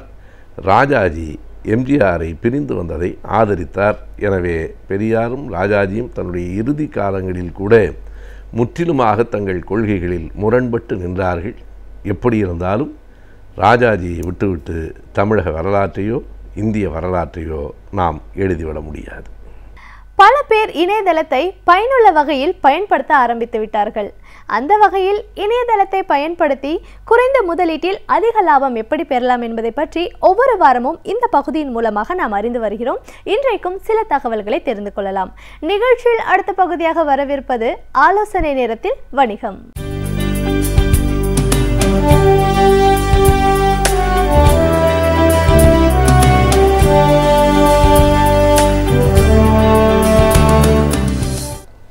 வணக்கம். இதுக்கு நம்மளோட நிகழ்ச்சியில் எவ்ரி வீக் நான் ஒரு பிஸ்னஸ் சம்மந்தப்பட்ட ஆலோசனைகளையும், பிஸ்னஸை டெவலப் பண்ணக்கூடியது, ஒரு பிஸ்னஸில் ப்ராப்ளம் வந்துச்சுன்னா எப்படி சால்வ் பண்ணலாம், ஃபைனான்ஷியலாக ப்ராப்ளம் வந்துன்னா எப்படி சால்வ் பண்ணலாம், எப்படி புதுசாக பணம் வாங்கி நம்மளோட பிஸ்னஸ் அபிவிருத்தி பண்ண முடியும், என்ன மாதிரி விதத்துலலாம் நம்மளோட ப்ராப்ளத்தை அப்ரோச் பண்ணி இல்லை நம்மளோட பிஸ்னஸ் அப்ரோச் பண்ணி டெவலப் பண்ணுறதோ இல்லை சால்வ் பண்ணுறதோ இல்லை புதுசாக உருவாக்குறதோ பண்ணலாங்கிறத சொல்லிட்டு வந்தோம். அதில் பார்த்திங்கன்னா ஒரு 5-6 வாரமாக முக்கியமாக ஒரு பிஸ்னஸ் பிளானை எப்படி எழுதணும், பிஸ்னஸ் பிளானுங்கிறது எழுதுறது எதுக்கு முக்கியம் அப்படின்னிங்கன்னா ஒரு ஃபண்டிங்க்கோ நமக்கு நம்ம கம்பெனிக்கு தேவையான நிதிக்கோ இல்லை ஒரு பிஸ்னஸை டெவலப் பண்ணுறதுக்கோ தேவையாக இருக்கும் அப்படிங்கிறத பற்றி பேசினோம். அதில் இருக்கிற பாயிண்ட்ஸ்லாம் பற்றி கவர் பண்ணி பேசியிருந்தோம். இதில் மெயினாக இந்த பிஸ்னஸ் பிளானோட அவசியம் என்ன, எந்தெந்த இடத்துல தேவையாக இருக்குங்கிறத நம்ம சொன்னோம். இந்த ஒன்ஸ் பிஸ்னஸ் பிளான் ரெடி பண்ணதுக்கப்புறம் இது எத்தனை ஸ்டேஜில் போய் நம்ம பார்க்க முடியுங்கிறத பேசினோம். அதில் ஒரு தேவையாக ஒரு பணத்துக்கு ஒரு பேங்க்கில் அப்ரோச் பண்ணுறோம் அப்படின்னா என்ன மாதிரி ஸ்டேஜ் வரைக்கும் நம்ம இதை இது யூஸ்ஃபுல்லாக இருக்கும், எவ்வளோ நாள் ஆகும், எப்படி அப்ரோச் பண்ண முடியுங்கிறத சொல்லியிருந்தோம். இதே பார்த்திங்கன்னா ஒரு பிஸ்னஸ் டெவலப்மெண்ட்டுக்கு பண்ணுறீங்க அப்படின்னிங்கன்னா, இப்போ எங்கள்கிட்ட யாரோ ஒருத்தவங்க வராங்க, பிஸ்னஸ் டெவலப் பண்ணணும், எனக்கு ஒரு பெரிய ஆர்டர் வேணும், இல்லை நான் ஒரு பெரிய செக்டார் மேனுஃபேக்சரிங் பண்ணுறேன், எனக்கு ஒரு ஃபாரின்லேருந்து ஒரு பார்ட்னர் வேணும், இல்லை எங்கிட்ட ஒரு மேன் பவர் ஏஜென்சி இருக்குது, எனக்கு நிறைய ஆர்டர்ஸ் வேணும் அப்படிங்கிறது வந்தாங்கன்னா எப்படி அப்ரோச் பண்ணினாங்கன்னா இவரோட பிஸ்னஸை, இவரோட வியாபாரத்தை நம்ம பெருசு பண்ண முடியுங்கிறத நான் இதில் எக்ஸ்பிளைன் பண்ணுறேன். பார்த்திங்கன்னா இப்போ ஒருத்தர் ஒரு பர்டிகுலர் வால்யூம் ஒன்று பண்ணிக்கிட்டு இருக்காரு, இப்போ டர்ன் ஓவர் ஏதோ ஒன்று பண்ணிக்கிட்டு இருக்காங்க, அதில் ஒரு லாபத்தை பண்ணிகிட்டு இருக்காங்க. இவர் இதை விட இன்னும் 2 மடங்கு இன்க்ரீஸ் பண்ணணும்னு ஆசைப்பட்றாரு. அப்போது இந்த மாதிரி அப்ரோச் பண்ணும்போது ஃபஸ்ட்டு என்ன பண்ணணும்னா இந்த பிஸ்னஸ் பிளானை வச்சு தான் நமக்கு இவருக்கு எவ்வளோ தகுதி இருக்குங்கிறத நம்ம கண்டுபிடிக்க முடியும். இந்த தகுதிக்கு நம்ம இவருக்கு வேற ஒரு பிஸ்னஸ் வாங்கி கொடுக்குற அளவுக்கு நமக்கு என்ன தகுதி இருக்குங்கிறத நம்ம செக் பண்ணணும். அப்படி பண்ணினதுக்கப்புறம் தான் அதுக்கு உண்டான பொட்டென்ஷியல் கிளைண்ட்டை கொண்டு வரணும். இப்போ எக்ஸாம்பிள் பார்த்திங்கன்னா ஒரு ரெஸ்டாரண்ட் பிஸ்னஸ் ஒருத்தர் பண்ணிக்கிட்டு இருக்காரு, அதாவது ஹோட்டல் பிஸ்னஸ் நடத்திட்டு இருக்காங்க, ஒரு இண்டஸ்ட்ரியல் கேட்ரிங் நடத்துகிறாங்க அப்படின்னு வச்சுப்போம். இண்டஸ்ட்ரியல் கேட்ரிங் அப்படின்னிங்கன்னா ஒரு பெரிய ஃபேக்ட்ரியில் இருக்கிற எல்லா வேலையாட்களுக்கும் சாப்பாடை கொடுக்கக்கூடிய ஒரு நிறுவனம், ஐடி நிறுவனமாக இருக்கலாம், ஒரு மேனுஃபேக்சரிங் கம்பெனி, இல்லை ஒரு ஃபேக்ட்ரிக்கு இருக்கிற நிறுவனமாக இருக்கலாம். இப்போ இவர் சொல்கிறாரு, எங்கிட்ட பெரிய கிச்சன் இருக்குது சார், என்னால் நிறைய பேருக்கு சப்ளை பண்ண முடியும், ஆனால் ஆர்டர் இவ்வளோ தான் இருக்குது, எனக்கு பெருசு பண்ணணும் அப்படின்னாங்கன்னா எப்படி இவரோடது பெருசு பண்ண முடியும் அப்படின்னு பார்த்திங்கன்னா இவர் முதல்ல இவரோட ப்ரொஃபைலை நம்ம ரெடி பண்ணோம். அதுதான் நம்ம பிஸ்னஸ் பிளானாக சொல்லியிருந்தோம். அந்த பிஸ்னஸ் பிளானில் ஃபினான்ஷியல் இன்ஃபர்மேஷனை விட்டுட்டு பேலன்ஸ் இருக்கிற பிஸ்னஸ் இன்ஃபர்மேஷன்ஸ் எல்லாத்தையும் எடுத்து ஒரு ப்ரொப்போசல் ரெடி பண்ணியாச்சுன்னா அதுக்கப்புறம் இவரோட இந்த பர்டிகுலர் இதுக்கு யாரெல்லாம் டார்கெட் கிளைண்ட்ஸ் இருப்பாங்க, இப்போ எல்லாரையுமே நம்ம டார்கெட்டாக எடுத்துக்க முடியாது. இப்போ இவரால் ஒரு 500 பேர் இருக்கக்கூடிய வேலை செய்யக்கூடிய கம்பெனிகளுக்கு மட்டும்தான் என்னால் கொடுக்க முடியும், 200லேருந்து 500 கொடுக்க முடியும், 1500 2000னா என்னால் சப்ளை பண்ண முடியாது, ஏன்னா அதுக்குண்டான வெசல்ஸ் எங்கிட்ட கிடையாது, இல்லை அதுக்குண்டான மேன் பவர் கிடையாது, ஏதோ ஒன்று சொல்கிறாருன்னா, ஸோ இந்த 500 கெப்பாசிட்டி நம்மளோட டோட்டல் கெப்பாசிட்டி இந்த பர்டிகுலர் இண்டஸ்ட்ரியல் கிச்சனுக்கு எவ்வளோ இருக்குங்கிறத பார்க்கணும், அவரால் எவ்வளோ சப்ளை பண்ண முடியும்னு. அதுதான் அவரோட டோட்டல் டார்கெட். இவரால் இன்னும் அடிஷ்னலாக 5000 பேருக்கு தான் சப்ளை பண்ண முடியும் அப்படிங்கிறது ஃபர்ஸ்ட் க்ரைட்டீரியானா, நம்மளோட டார்கெட்டு டோட்டல் 50000 பீப்புளை ரீச் பண்ணுறதுக்கு உண்டான லிஸ்ட்டை நம்ம ரெடி பண்ணணும். லிஸ்ட்டை ரெடி பண்ணணுன்னா யாரெல்லாம் இதை கன்சியூம் பண்ணுறாங்க, இல்லை கன்சியூம் பண்ணலைன்னா எப்படி போய் நம்ம கன்வின்ஸ் பண்ணி நம்மளோட ப்ராடக்டை, நம்மளோட இண்டஸ்ட்ரியல் கேட்டரிங்கை அவங்க யூஸ் பண்ண வைக்கலாம் அப்படிங்கிறத நம்ம முதல்ல லிஸ்ட் ரெடி பண்ணிக்கணும். பண்ணதுக்கப்புறம் இந்த 5000 பீப்புளுக்கு நம்ம 50000 பீப்புளை நம்ம டார்கெட் பண்ணுறோம். 50000 பீப்புளை டார்கெட் பண்ணுறதுக்கு காரணம் அட்லீஸ்ட் ஒரு 10% நமக்கு ரெஸ்பாண்ட் பண்ணால் கூட நம்மளோட டார்கெட் கம்ப்ளீட் ஆகும்னு. ரெண்டாவது, இந்த 5000 பேரையும் ஒரே இடத்துல இருக்கக்கூடிய ஒருத்தர் நம்மள்கிட்ட கொடுத்துட்டாருன்னா நம்ம எப்படி சமாளிப்போம், அதுக்குண்டான நம்மள்கிட்ட வெசல்ஸ் இருக்கா பார்க்கணும். அப்படி இல்லைன்னா நம்மளால் என்ன மேக்ஸிமம் வரைக்கும் வெசல்ஸ் நம்மளால் சப்ளை பண்ணணும். வெசல்ஸுங்கிறது நம்மளால் கொடுக்கக்கூடிய பாத்திர வகைகள் எவ்வளோ கொடுக்க முடியுங்கிறத நம்ம அனலைஸ் பண்ணி அந்த அளவுக்கு உண்டான மாதிரி இப்போ நம்மளால் 500 பேருக்கு உண்டான இதுதான் நம்மள்ட்ட இருக்குது அப்படின்னீங்கன்னா 10 இடமா பிரித்து 5000 பேர் வரைக்கும் நம்ம மேக்ஸிமமாக கொடுக்கலாம். அந்த 10 பேரும் 500 பேர் வாங்கக்கூடிய அளவுக்கு கெப்பாசிட்டி இருக்கக்கூடிய ஆளுங்களை எகெயின் நம்ம ஃபில்டர் பண்ணணும். எதுக்காக நான் இந்த விஷயம் சொல்கிறேன்னா, இது எல்லாருக்கும் தெரிஞ்ச விஷயந்தான், இருந்தாலும் டீப்பாக சொல்லக்கூடிய விஷயம் என்னென்னா, நமக்கு தெரிஞ்ச விஷயந்தான். ஆனால் நம்மளோட டார்கெட் வந்து நம்ம யார்கிட்ட நம்மளோட பிஸ்னஸை நம்ம அப்ரோச் பண்ண போகிறோங்கிறத நம்ம கிளியராக இருக்கணும். அதாவது நம்மளோட வால்யூம் வந்து நம்மளை விட ஜாஸ்தி எக்ஸஸாகவும் இருக்கக்கூடாது, நம்ம சப்ளை பண்ணக்கூடியவங்க நமக்கு குறைச்சலான கெப்பாசிட்டியாகவும் இருக்கக்கூடாது. ஸோ அப்போ என்ன பண்ணணும், உங்களோட கரெக்டான டார்கெட் ஆள் யாருங்கிறத நீங்கள் க்ளீனாக லிஸ்ட் அவுட் பண்ணியிருக்கணும். உங்களோட டார்கெட் இல்லாமல் அன்னோன் பீப்புள்கிட்ட போய், அதாவது உங்களுக்கு ஆளுங்களை தெரியாமல் வேணா இருக்கலாம், ஆனால் பிஸ்னஸை எப்படி பண்ணணும், இந்த மாதிரி வந்திருந்துன்னா நம்மளால் எடுக்க முடியும், என்ன லெவல் வரைக்கும் நம்ம எடுக்க முடியுங்கிறத நம்ம கிளியராக ஆராய்ச்சி பண்ணி அதில் இருக்கக்கூடிய பீப்புளை நம்ம ஃபில்டர் பண்ணோன்னா ஆட்டோமேட்டிக்காக நம்ம வந்து இந்த 500 பேர் இருக்கக்கூடிய பீப்புள், 500 பேர் சாப்பிடக்கூடிய இண்டஸ்ட்ரியல் கம்பெனியை ஒரு நம்ம வந்து 10 பேர் சூஸ் பண்ணுறதுக்கு பதிலாக ஒரு 25-30 பேரை சூஸ் பண்ணி அந்த 25-30 பேருக்கும் நம்ம ப்ராப்பரான பேம்ப்ளெட்ஸை ரெடி பண்ணணும். ப்ராப்பரான பேம்ப்ளெட்ஸுங்கிறத மீன் பண்ணுறதுனா என்னென்னா, எனிதிங் நம்ம வந்து யாருக்கு கம்யூனிகேட் பண்ணாலும் விஷுவல் வந்து ரொம்ப ரொம்ப இம்பார்ட்டன்ட். எவ்வளோக்கு எவ்வளோ நம்ம இன்ஃபர்மேஷன்ஸை வந்து எழுத்து வடிவமாக கொடுக்குறோமோ அதே அளவுக்கு ஃபோட்டோவாகவும் கொடுத்தா தான் அவங்களால வந்து ஃபோட்டோ, அந்த இமேஜு, அதுக்குண்டான லெட்டர்ஸ், இது 3 தான் அவங்கள கன்வின்ஸ் பண்ண முடியும். வெறும் பிளாங்கான பிளெயினான லெட்டர் இருந்தாலும் கன்வின்ஸ் பண்ண முடியாது, வெறும் ஃபோட்டோ இருந்தாலும் கன்வின்ஸ் பண்ண முடியாது. ஏன்னா அவங்களுக்கு இமேஜ் இருந்தால் மட்டும்தான் அந்த பர்டிகுலர் ப்ராடக்ட்டை அவங்களால ஃபீல் பண்ண முடியும் நம்ம யாருக்கு அனுப்புகிறோமோ. ஸோ அது ஃபஸ்ட்டு, அதை வச்சு தான் நம்மளோட ப்ரௌசரை படிக்க வைக்க முடியும். அடுத்து நம்மளோட ப்ரௌசரில் நம்ம என்ன இருக்கணும் அப்படின்னிங்கன்னா, நம்மளோட ஹைலைட்ஸ் என்ன, நமக்கு என்னென்ன தெரியும், நம்ம என்ன அச்சீவ் பண்ணியிருக்கிறோம், நம்ம எவ்வளோ நாளாக பண்ணிக்கிட்டு இருக்கோம், எவ்வளோ பேர் நம்மள்ட்ட வாங்கிக்கிட்டு இருக்காங்க அப்படிங்கிறத நம்ம கொடுக்கணும். ஸோ ஆர்டர் பார்த்திங்கன்னா உங்களோட ப்ரௌசரை பொறுத்த வரைக்கும் ஒரு பிஸ்னஸ் டெவலப்மெண்ட்டுக்கு ஃபஸ்ட்டு நீங்கள் என்ன பண்ணுறீங்க அப்படிங்கிறத வெரி வெரி ஸ்மால் இன்ஃபர்மேஷன்.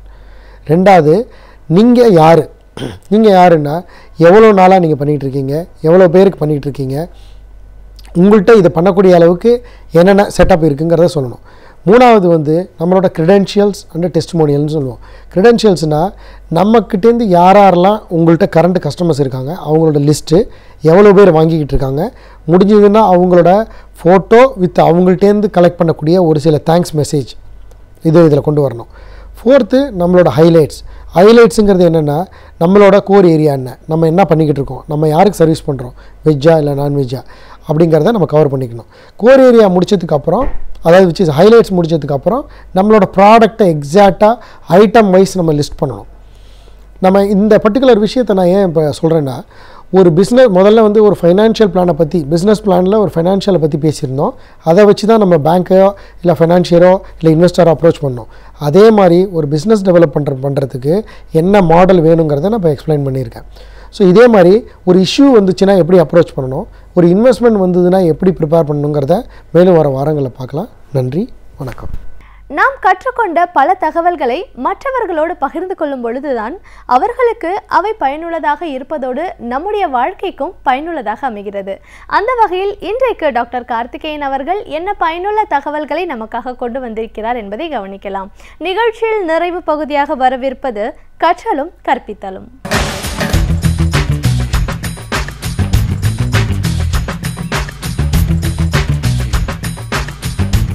வணக்கம். மாணவர்களுக்கு அரசியல் தேவையா? இந்த கேள்வி அடிக்கடி பெற்றோர்களாலும் ஆசிரியர்களாலும் அதே மாணவர் மேல் அக்கறை கொண்ட எல்லாரும் அடிக்கடி முன்வைக்கும் ஒரு கேள்வி இது. மாணவ சமுதாயத்தை அரசியலிருந்து பிரித்து தனியாக ஒரு அரசியல் சூழ்நிலை என்னைக்குமே இருந்ததில்லை, இதுதான் உண்மை. ஆனால் எங்கேயோ அதாவது மாணவர்கள் வழி தவறி அரசியலுக்கு போயிடுவாங்க, இல்லை அரசியல் சக்திகள்னால மாணவர்கள் அவருடைய நோக்கங்கள்லேருந்து வெளியில் வந்துடுவாங்க. படிப்பு கேட்டுரும், வேலை கேட்டுரும், தான் உண்டு தன்னோட வேலை உண்டுன்னு இல்லாமல் எதுக்கு இதெல்லாம் இப்படிங்கிறதான் அதிகப்படியே குறிப்பாக எங்கே சொல்ல மத்திய தட்டு அங்கே தான் இருக்குது. இந்த மாதிரி ஒரு மனோபாவம், நம்ம உண்டு நம்ம வேலை உண்டுன்னு இருக்க வேண்டியதானே, எதுக்கு இந்த பொது பிரச்சனைகள்லாம் போயிட்டு சமூக பிரச்சனைகள்லாம் தேவையா? ஏன்னா ஒவ்வொருத்தருக்கு வாழ்க்கையில் தான் முன்னுக்கு வர்றதுங்கிறதே பெரிய காரியம். தான் நல்லா படித்து வேலைக்கு ஒன்று இதை விட்டுட்டு இந்த நேரத்தில் வேற வேலைக்கு போகணுமா அப்படின்னு இருக்கு.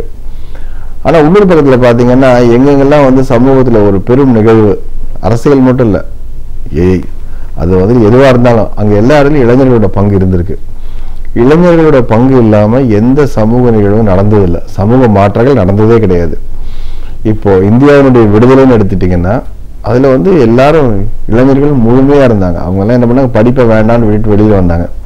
ஸோ இன்றைக்கு நமக்கு இந்திய நாட்டின் விடுதலைன்னு கிடைச்சதுக்கு முக்கியமான காரணம் தலைவர்கள் மட்டும் கிடையாது, தலைவர்கள் பின்னால் போன இந்த தொண்டர்கள். அந்த தொண்டர்களில் பெருவாரியானவர்கள் இளைஞர்கள் தான். அவங்க தன்னோட படிப்பை, தன்னுடைய இளமையை, தன்னுடைய குடும்ப சூழ்நிலையை, சுகங்களை, சொத்துக்களை விட்டுட்டு வெளியே வந்ததுனால தான் இன்னைக்கு நம்ம இங்கே உட்காந்து பேசிக்கிட்டு இருக்கோம். நீங்கள் கேட்குறீங்க, நான் இன்னைக்கு பேசுகிறேன்னா அது காரணமே என்கிட்ட சுதந்திரம் தான். அந்த சுதந்திரம் வரத்துக்கும் இளைஞர்கள் தான் காரணமாக இருந்தாங்க, பெருவாரியாக இளைஞர்கள் தான் காரணமாக இருந்தாங்க. எங்கெங்கெல்லாம் வந்து ஒரு நிகழ்ச்சி நடக்குதோ, அதாவது என்ன சொல்ல, முக்கியமான ஒரு சமூகத்தை மாற்றக்கூடிய நிகழ்வுகள், போக்குகள் நடந்தாலும் அங்கே இளைஞர்களுடைய பங்களிப்பு கண்டிப்பாக இருக்கும். 1965 இங்கே நடந்த மொழிப்போர், அப்போ நடந்தப்போ இளைஞர்கள் தான் இருந்தாங்க, முழுமையாக உள்ள வந்து இளைஞர்கள் தான். அந்த இளைஞர்களுடைய சக்தியை புரிந்து கொள்ளாமல், அவர்களுடைய குரலை புரிந்து கொள்ளாமல், அவங்களுடைய நோக்கத்தை புரிந்து கொள்ளாமல் போகும்பொழுது அரசாங்கங்கள் கவிழ்கின்றன. இல்லை அரசாங்கம் அதற்கு நேரெதிராக இயங்கும் பொழுது அரசியல் மாற்றம் நடக்குது. இதுதான் தொடர்ந்து நம்மளுக்கு உலகம் பூரா சொல்லி வச்ச விஷயம். இங்கே நம்ம ஊரில் தமிழ்நாட்டில் மட்டும் இல்லை, உலகம் முழுக்க நடக்கக்கூடிய விஷயங்கள். மக்களுடைய உரிமைகளுக்காக மக்கள் போராடும் பொழுது அதை புரிந்து கொள்ளாத ஆட்சியாளர்கள், அரசாங்கங்கள் எதுவாக இருந்தாலும் அது தூக்கி எறியப்படுகிறது. காலகட்டத்தில் அதான் நடந்துகிட்டு இருக்கு. இப்போ என்ன கேள்வின்னு கேட்டிங்கன்னா, மாணவர்கள் இதை செய்வதற்கு எந்த அளவுக்கு தயாராக இருக்காங்க, இன்றைக்கு இருக்கக்கூடிய மாணவர்களுடைய சமூக பொறுப்பு அந்த அளவுக்கு இருக்கா, இந்த கேள்விகள் தான் தொடர்ந்து கொஞ்ச நாள் முன்னாடி வரைக்கும் கூட இதெல்லாம் ஜல்லிக்கட்டு சார்பாக நடந்த இடத்துல போராட்டங்களில் ஒரு விஷயம் என்ன தெரிய வந்ததுன்னா, நம்ம இத்தனை நாளாக நினச்சிட்டு இருந்தோம் மாணவர்கள்லாம் முன்னையா அவர்கள் ஒன்றும் தெரியாது, அவங்க உண்டு, ஃபேஸ்புக் உண்டு, புக் உண்டு, மொபைல் உண்டு, வேலை உண்டுன்னு போயிடுவாங்க, ஐடி நிறுவனங்கள் இருக்கவங்களுக்கு ஒன்றுங்கிட்ட சமூக பொறுப்பு கிடையாது, இன்ஜினியரிங் காலேஜில் படித்தா அவனுக்கு என்னன்னே தெரியாது, இந்த மாதிரியான ஒரு என்ன சொல்ற பொதுப்படையான எண்ணங்கள் நிறைய பரவி வந்த காலகட்டத்தில் நடந்த ஒரு போராட்டம் தான் ஜல்லிக்கட்டு சார்பாக நடந்த போராட்டம். இதில் அதுக்குள்ளே நம்ம போக வேண்டாம். ஆனால் ஒரு விஷயம் என்னென்ன நம்மளுக்கு தெரிய வருதுன்னா, எல்லாரும் ஒன்று சேரி, அதாவது கூடி செய்யக்கூடிய எல்லா இதுலேயும் இளைஞர்களுடைய பங்கு இருக்கு. அதே மாதிரி தன்னுடைய வேலையாகட்டும் கல்வியாகட்டும் கொஞ்சம் தள்ளி வச்சுக்கிட்டு, இதுக்கு முன்னாடி நடந்தப்போ ஈழ பிரச்சனை நடந்தப்போ ஒரு 20 ஆண்டுகளுக்கு முன்னாடிலாம் பார்த்தீங்கன்னா முக்கியமான ஒரு இதெல்லாம் நிகழ்வை செஞ்சவங்க பேர் இளைஞர்கள் தான்.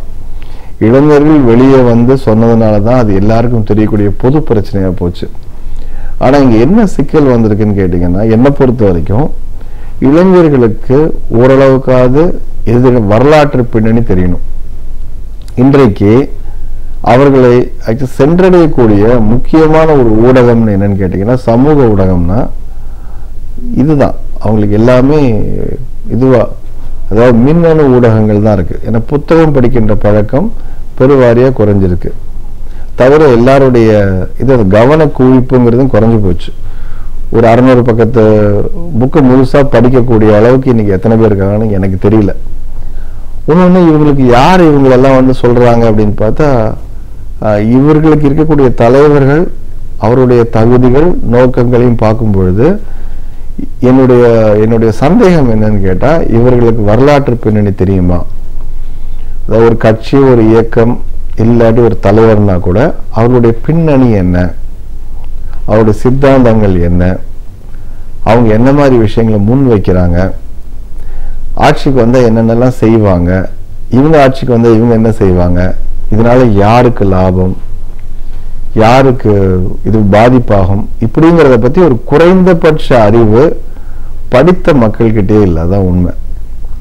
நான் அடிக்கடி கேட்கறது உண்டு, என்னோட இதில் வகுப்பில் கேட்கறது உண்டு. இப்போ இடதுசாரினா என்ன, வலதுசாரினா என்ன, இது திராவிட அரசியல் என்ன, தலித் அரசியல் என்னன்னு கேட்கும்பொழுது திரும்ப திரும்ப மனிதர்களை பற்றிய அபிப்பிராயங்களை சொல்கிறாங்களே ஒழிய யாருமே எதையுமே புத்தகங்கள் மூலமாகவோ இல்லை ஒரு சொற்பொழிவு மூலமாகவோ இல்லை நல்லா யாராவது ஒருத்தர் படித்தவர் அவர் சொன்ன கருத்துக்களை கூட கேட்காமல் ரொம்ப பொத்தாம்பொதுவான ஒரு அபிப்பிராயங்களை வச்சுருக்காங்க. இவர் நல்லவர், இவருக்கு அவர் பரவாயில்ல, அவர் மோசம், அவர் வந்தால் சரி கிடையாது, இவர் இப்படி எப்படின்னு சொல்லி தனிநபர் பற்றிய அபிப்பிராயங்கள் தான் இங்க அதிகமா இருக்கு.